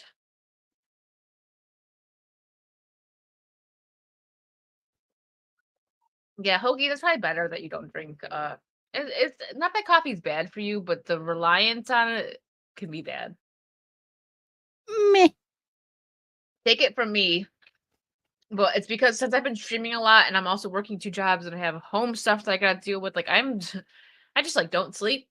So if I didn't have coffee, like I literally just need an IV of coffee hooked up to me. That's like I can't, like before the stream I was like a zombie. I have it right here too. I finished most of it. I had to have coffee before this so that I could wake up. Um I get wine from a local winery. My favorite they make is called Fright Night. I feel like I've heard of that. Deep red wine and very sweet. They even do tours on the brand. Fright Night wine. See, so I like sweet wine, but it's kind of weird. Too sweet I don't like. Like an example, right? Blabs is like she took like a whole class and she's got like a degree in wine. So she told me to try this one called ice wine. It was good, but it was really sweet, and I had such a bad headache. It's actually the one that I did my video on where I did like a wine tasting.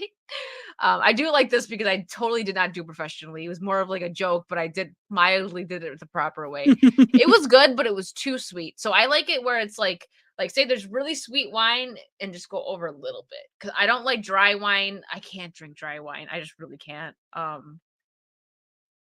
But yeah, I've had kind of a hard time finding a good wine in Florida because I'm from New York State and there's a lot of wineries in New York State that have very good wine. So I had a specific winery that was like 6 hours from where I used to live that I used to get wine from. And the next time I go home, I am loading up because I'm hoping that I do a road trip coming back home, not flying. We'll see. I kind of want to do a road trip so I can bring a bunch of stuff back with me. and yes, a case of wine will be it.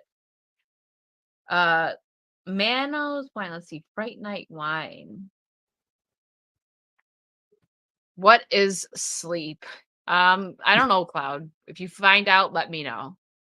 But all right, here we go. So I think I've seen the first Transformers movie, or at least some of it. I never really got into them, but I've heard pretty good things about this one. So the Transformers topples Spider-Verse with $60 million debut after heated box office battle.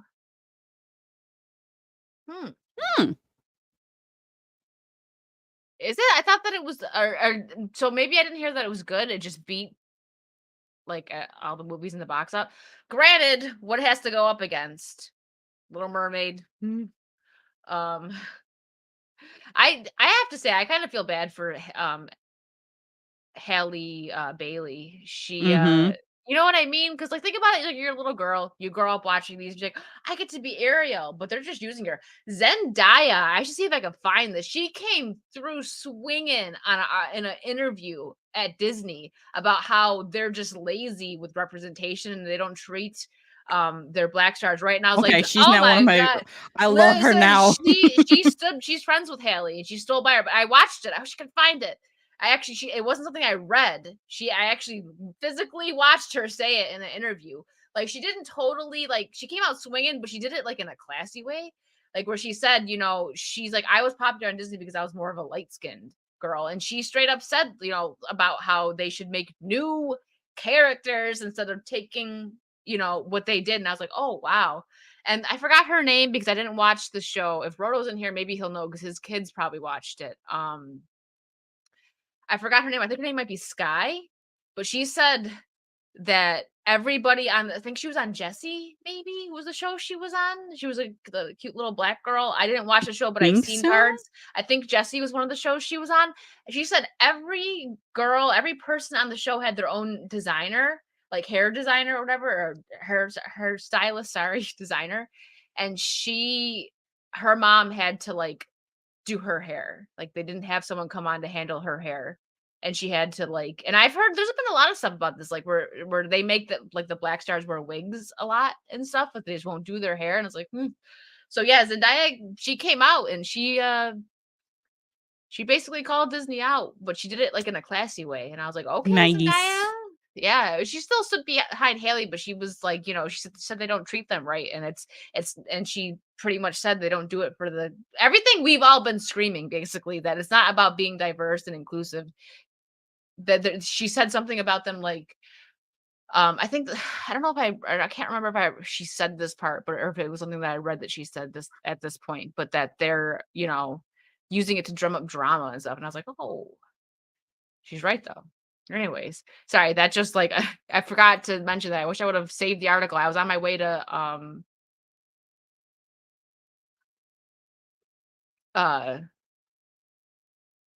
Orlando and I see it on my phone. That's why. If I would have been on my PC, I would have saved it. All right, here we go. So Transformers topples Spider-Verse. I haven't seen Spider-Verse yet. I'll eventually see it. Dude, that girl went after everyone by giving out addresses and phone numbers. Who? What are you guys talking about?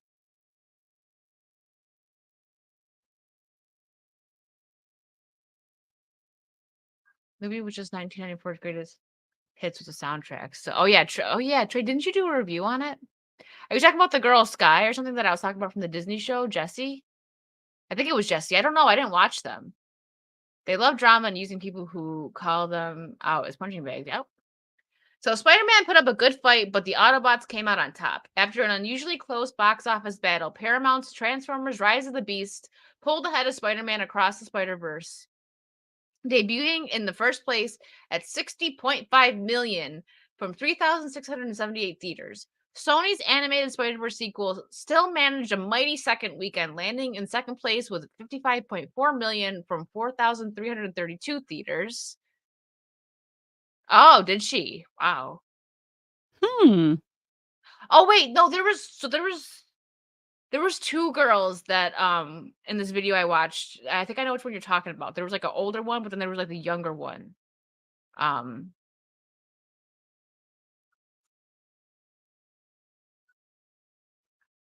So, okay, initial ticket sales from Rise of the Beast, which is the 7th installment in the Transformers franchise. Wow, 7 movies?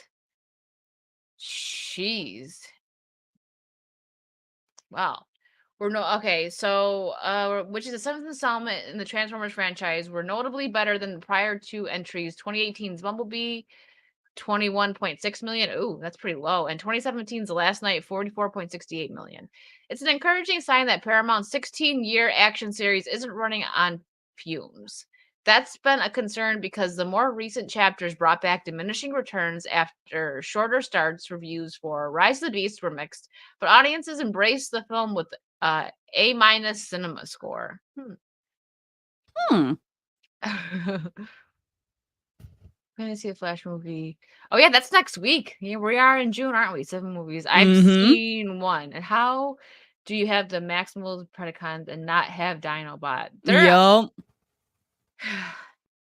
Yeah, I've never been interested in watching the Transformers movies. I know was the first 2 that people really liked. I know everyone First really 2 liked the were one with okay. Megan Fox. I know that one. People really liked that one. For reasons. For reasons. All right, we're gonna skip through. Okay, so let's see. Guardians of the Galaxy Volume 3 took the number 4 spot with 7 million from 3,175 venues. Only 7 million? That's kind of low. In its 6th weekend on the big screen. So far, the comic book adventure has grossed 335 million in North America and 805 million worldwide. Okay, never mind. Which is above the original 2014's Guardian of the Galaxy. It's above the original one? Wow. which made 333 million domestically and 773 million worldwide. But below the 2017 sequel, 389 million domestically and 863 million worldwide. In fifth place, The Boogeyman. I didn't see that one. Added 6.9 million and 3,000 from 3,205 theaters, marking a 46% decline from its debut. The movie, adapted from Stephen King's short story of the same name, has generated 24.7 million domestically and 39.6 million globally to date. Huh. Interesting. I mean, the Across the Spider-Verse movie, I've heard mixed things about it. I heard it's more or less the Spider-Girl. What's her name? Spider-Gwen? Spider-Gwen, yes. Yeah, it's more of the Spider-Gwen movie instead of the Miles Morales movie, instead of the Peter Parker movie. Wow. What's up, I'm Dominic probably wrong, Reuter? Hello. All right. Well, we got one more article, guys. Oops, I almost hit stop cam instead of present. Whoops. She's like, we're almost there. Yeets herself. I never loved either of them because they were heavily advertised as a family-friendly film, except they were pretty sexual scenes for little kids to be watching. The Transformers ones, I mean, the Megan Fox stuff, she was very heavily sexual. You know, crazy. We were talking about on my stream yesterday. I read this list of it was some list of the 20 most entertaining movies, and Bad Boys was on there, and I agree with that. I love both. I didn't see the third one, which I should actually watch that, but I just, from what I've seen, it was very lackluster, especially compared to the first two.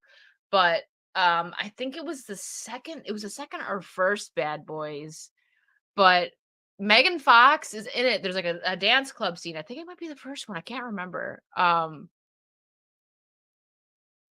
She's like in a cowboy hat and there's like water falling on her and she's dancing, and she was only 15.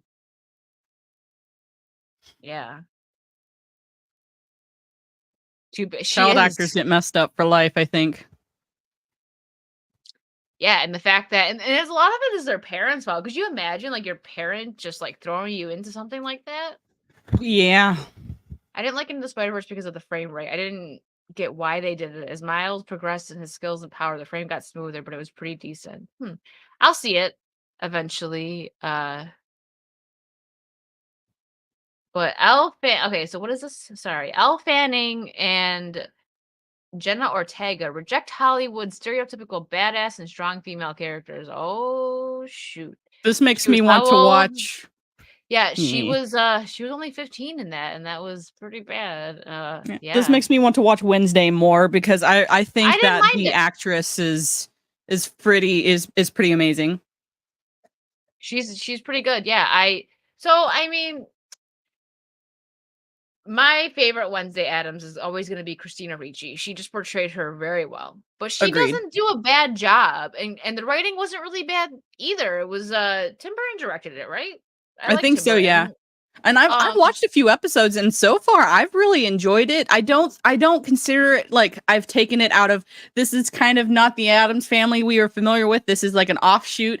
And once I get that, I'm like, I like mystery and intrigue. Like that's kind of my shtick when I was younger, is I love a good mystery novel, and this kind of scratches that itch. Yeah, it's I liked it. I will say that I didn't really like oh my gosh. What's her name that played Morticia? I'm having a blank right now. Trey. I'm drawing a blank. She's in Zorro. She's a big actress. But yeah, I didn't think that she portrayed Morticia great. Angelica Houston, phenomenal. She is like the best Morticia. I can't say anything about the original because Catherine Zeta-Jones. Thank you, Trey. Thank you. I don't think she did a good job. And she's had too much work done too. Yeah, you can tell all of the work she's had done. She had that weird cheek thing done where they get like, I don't know, where they make it like indented. It's too bad. But yeah, Catherine Zeta-Jones didn't do good. You know who they should have had? I appreciated that they had Christina Ricci do a cameo in it as a teacher. It kind of would have been cool to see Christina Ricci as Morticia. They would have had her play Morticia. That would have been interesting. I get it though. They're supposed to be older, but they could have made her look a bit older because Christina Ricci's not really old enough to play an older Morticia. She's a good age to play like Morticia when if they were doing like a recreation of when like a younger Mm-hmm. Wednesday, like how the age that she was when she played Wednesday. Now she's a good age to play Morticia in that timeline. But removal of the what is that? Buccal buccal buccal fat pads. Is that what it's really called? I think so. Yeah. Probably.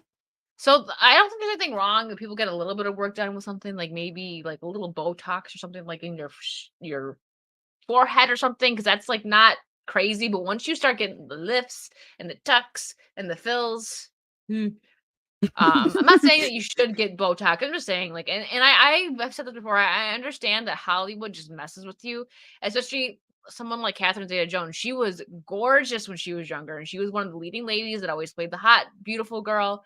And then you start aging, and you're looking at yourself like, oh my God, there's a line here, and you get very self-conscious. I can only imagine how like how self-conscious these women in Hollywood get now. Well, yeah, like Yes, they Courtney probably Cox, have for example. people. Uh-huh. They probably have people constantly telling them, you're pretty, but you're not that pretty. Or if you did this, you'd be pretty. Or if you get this, XY, you'll get XYZ parts again or whatever. Yeah. It is. I love how everyone's still typing in Catherine Zeta-Jones. Like, I know. Thanks, guys. We got it. But yeah, Courtney Cox, she even said like in an interview that she looked at herself and she was like, whoa. And then she stopped. But she's unfortunately she did too much to her face. But here we go. Elle Fanning and Jenna Ortega reject Hollywood's stereotypical badass and strong female characters. Actresses Elle Fanning and Jenna Ortega recently shared their thoughts on Hollywood's push to have female characters be badass and strong. Fanning brought up the subject as part of Variety's Actors on Actors after briefly discussing her role as Catherine the Great in the television series The Great. What's up, Disparu? Matt, it's no different than YouTube. It's still not going to I'm still not going to paralyze my face. Yeah, you're right. No, Disparu's right. Like in some cases, like there's some like YouTubers that I would say are a bit worse than Hollywood actors. You know what I mean? It is just as bad. It's getting influencers and content creators. It's getting bad. Fanning said, I don't know if you feel like this, but like when reading scripts, if they're like they love describing women as like badass, strong, and they're always coming into a room and they know everything, it's like, oh, that's a strong woman. It's like I don't want to watch that. I'm not like that. See, because it's not realistic. I talked about this with X-Ray Girl. I clipped the video on it about how it's not. People can't like regular women can't. They see some Mary Sue or someone who's just good at everything. And it's like I can't relate to that at all. Men too. But right now it's getting shoved down more of like women like that. It's not like you don't really get many men that are just like, ooh, I'm so good at this, except for like John Wick. But that's because he's John Wick. Because he's John Wick, exactly. She continued, I love complicated women and I want to play evil women. And that messiness is like, that's what I feel like I try to bring into Catherine because she's not always right all the time, Yeah. Ortega then shared, also, when you're not watching a project, you want to feel like the characters are representatives that you're seeing of yourself on screen and are relatable and attainable. Yes, that's something else I said in the video with X-Ray Girl.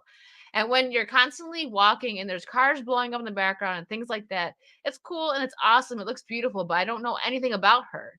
So it's hard to develop some sort of admiration or connection with women when they're written very two-dimensional and don't really give you enough. Yeah. I like this article.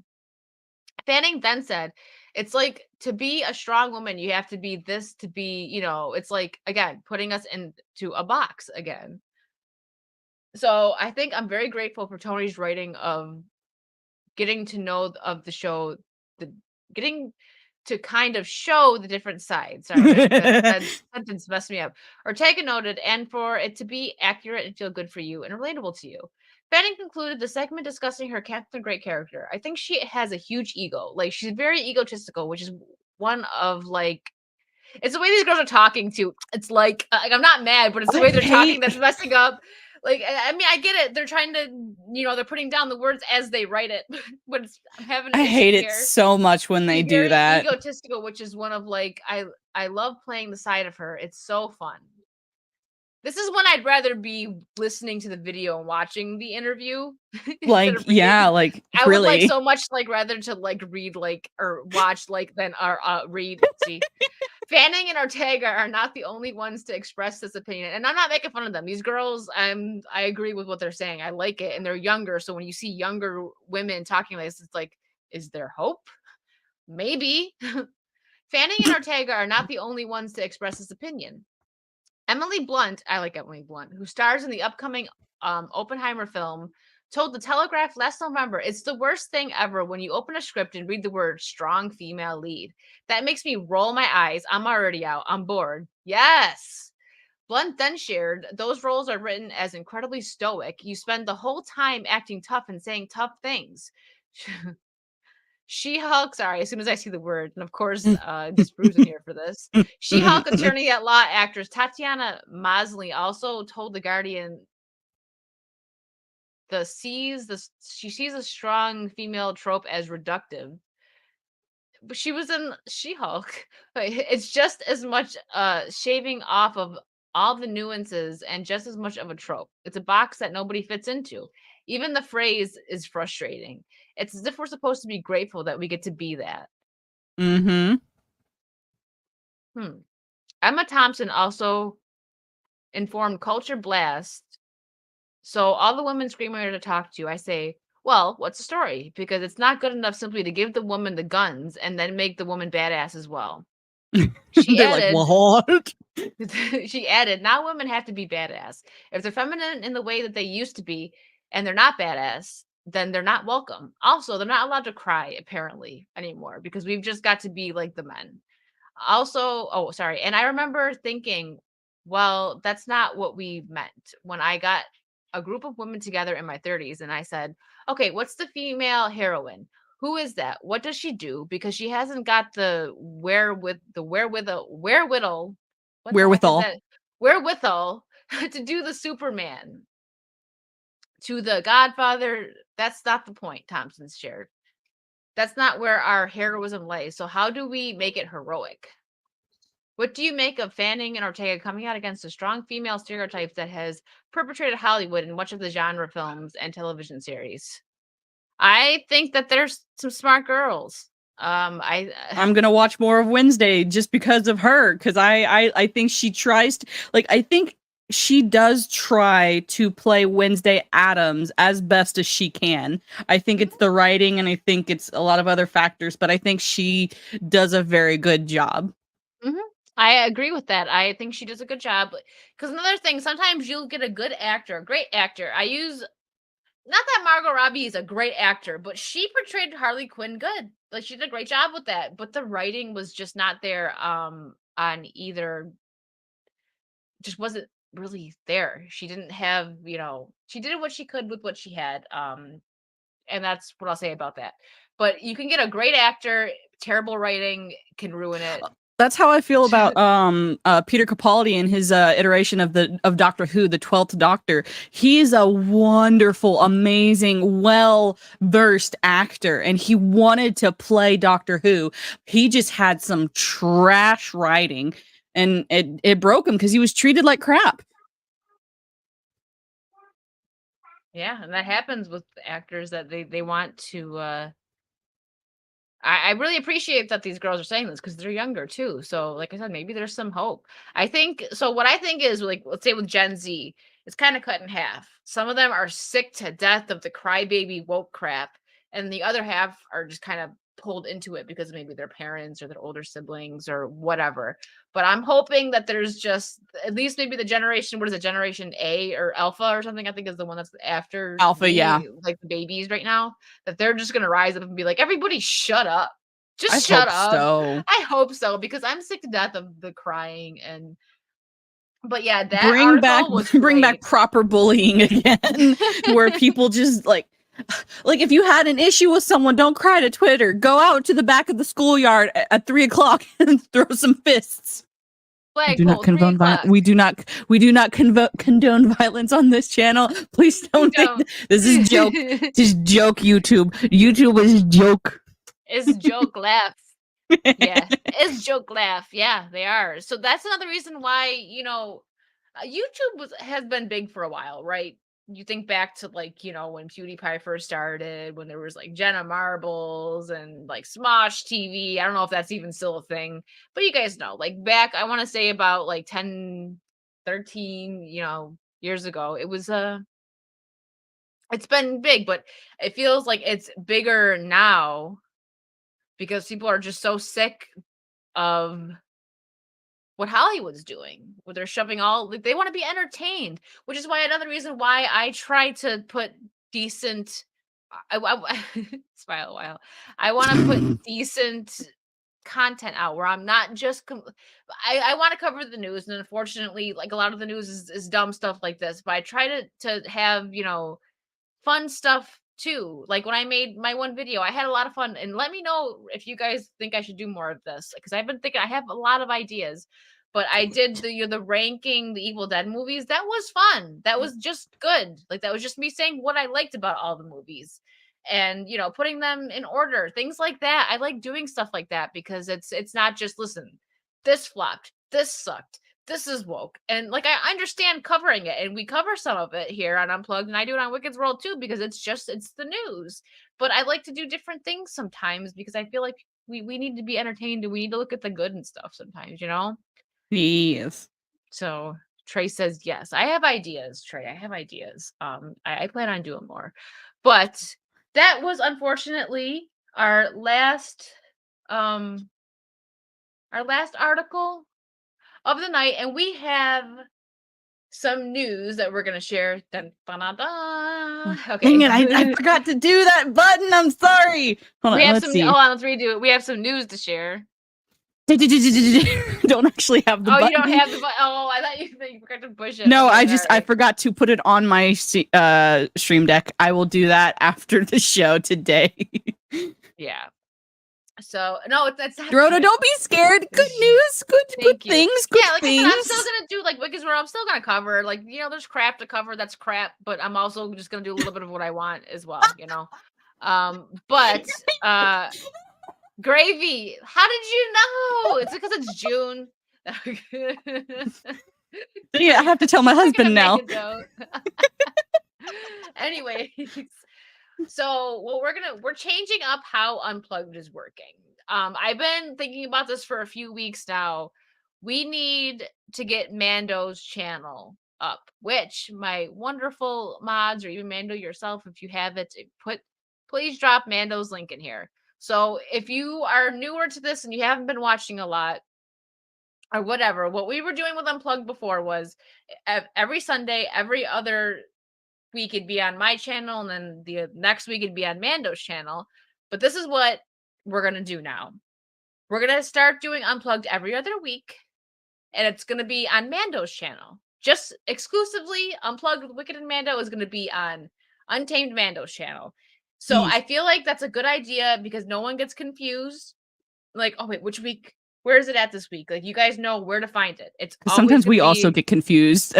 That's true. We do. Like, is it on my channel or is it your channel? I have to look at my live tab and go, okay, it was on my channel. So next week it's like. So I really want to help Mando grow too. Like, I know I'm still growing too, but I hit my milestone. I'm happy. I'm monetized here. We got to get Mando monetized. She's getting the hours in. So since she's been going live, she's a little over 1K. So that's what we're gonna do. Unplugged with Wicked and Mando is still happening, but we're gonna do it every other week, which means that there's gonna be a lot of good topics, and we'll have a lot of good mixed with some of the crappy stuff. So it's gonna be every other Sunday. So next Sunday we're gonna skip a week. June is a bit busy for Mando as well too. And we have stuff going on, but yeah. So every other week, every other Sunday, the same time, 4 p.m. Central, 5 p.m. Eastern. It is going to be on Untamed Mando's channel. Hokies, thank you for dropping the link. The link is in here. If you are not subscribed to Mando, hop on over there. That's where you're going to get your fill of Unplugged goodness. And she also does a show every Saturday called Literary Soul. So if you are into books, she has got it, and it's a wonderful show. She's covering right now she just did a great episode yesterday. They're doing a summer of like The Lion, the Witch, and the Wardrobe, Narnia, and yesterday was the first or the second episode of that series. Second episode. And the next episode will be July 8th, and we're going to be talking about The Horse and His Boy. And I'm going to have hopefully the same panel, if not more panelists for the next episode. But for now, I'm also going through the Halo book series. I will soon be going through the Wheel of Time series. So gravy. You'll like Thank it. you. So yeah, like I said, if you guys are not subbed to Mando, please go over there. Next week it'll be a skip, so it's gonna be bi-weekly. If you watch the Velocity, it's gonna be like that. It's bi-weekly, but it's exclusively just gonna be on Mando's channel now. We gotta get her channel growing over there. Yeah, I'm at 184 now. Woot! See, we're getting there. I'm gonna yell at everybody. Go follow Mando. So I'll real quick just say what I have going on, and then we'll let Mando let us know what she's got going on this week. I'm catching up. I was gone for a few days. After the stream ends, I will be on Kick. I'm not sure what I want to play yet. I'm gonna play something though. Obviously, I'm gonna play something. Maybe some Dead by Daylight because it's been a bit. Just so I can kind of chill out. But there'll be some more Red Dead this week, and Red Dead Redemption 2. Sorry, and some Sea of Thieves this week as well. So and I know Anna bullied people to give me super chats yesterday. She was like, "It's her monetization stream," and everyone was like, "Fine, Anna, jeez." Anna's great. But yeah, that's what I got going on.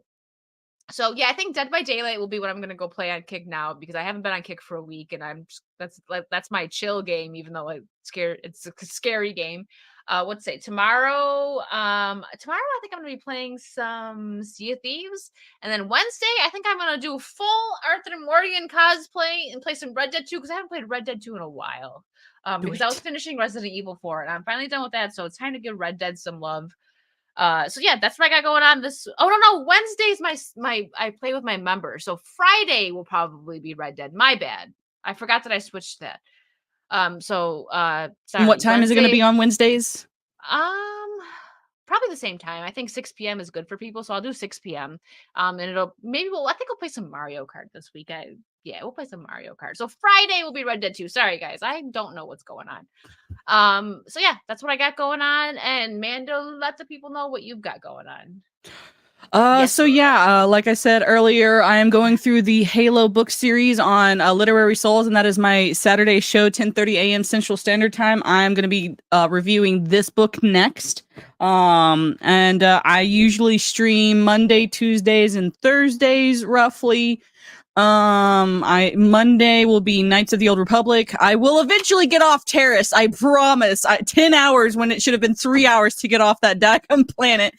Tuesdays is usually a variety, usually Fortnite or something. And then Thursdays, the Sea of Thieves, where we sail around and I drink rum. And for some reason, people like to see that. Great. I gotta pick up some more rum actually. Speaking of, if I do Sea of Thieves tomorrow, I should probably get some rum. And yeah, I will be doing a Wicked's World this week. So I'm gonna experiment more. Everyone, like all my other YouTuber friends as well, keep telling me that I need to go live on YouTube more often. But so I think I might do Thursdays and Saturdays on YouTube. I think that'd be good. So Wicked's World. So Jeremy, is Gollum free? Because I saw Az playing that. It's this new game that they already apologized for making because it's so atrocious. Maybe if it's free, I will download it and play it on Tuesdays. If it's not free, we'll see. I don't know if I'm able to get through Gollum and play that, I will. I don't know. It's not free. It's full price, AAA. That's why everyone's laughing at it. Oh yeah, because it's like $60. It's so bad. So if somebody wants to gift it to me, you can, but I would not. I don't want to pay my own money. It's $40. Okay. I don't want to pay my own money. Maybe Mara and I can like co-stream or something. We both play and we both lose our mods. Good luck with that. Oh man. They charge Oh more if you want Gollum to say my precious. my god. Yeah, I don't know. Santa Claus says, don't give that company money. Yeah, maybe I'll play the I Switch won't. version. Yeah, I also have to play. So, Hokies gifted me. Hold on. Which Star Wars game did you gift me again? Are you still in here? Probably Jedi Fallen Order. I think it was Fallen Order. I'm double checking. Yeah, Star Wars Jedi Fallen Order. Because I've never actually played a Star Wars game, and that was one of the gifts. And thank you again for that. Also to Gravy and Americas. Americas giving me a Yakuza game. I'll get to that eventually. But all right, guys, we are gonna hop off here. I will be just give me about like 10-15 minutes or so to get up and stretch for a minute, and then I'll be playing a little bit over on Kick. And yeah, tomorrow's gonna be Sea of Thieves. And I do have Starship Troopers. I gotta play that. But thank you guys so much. This is the last Unplugged on the Wicked Virtue channel. But that's so oh wait, Mando. One more. That's another reason why we're drinking. It's a celebration.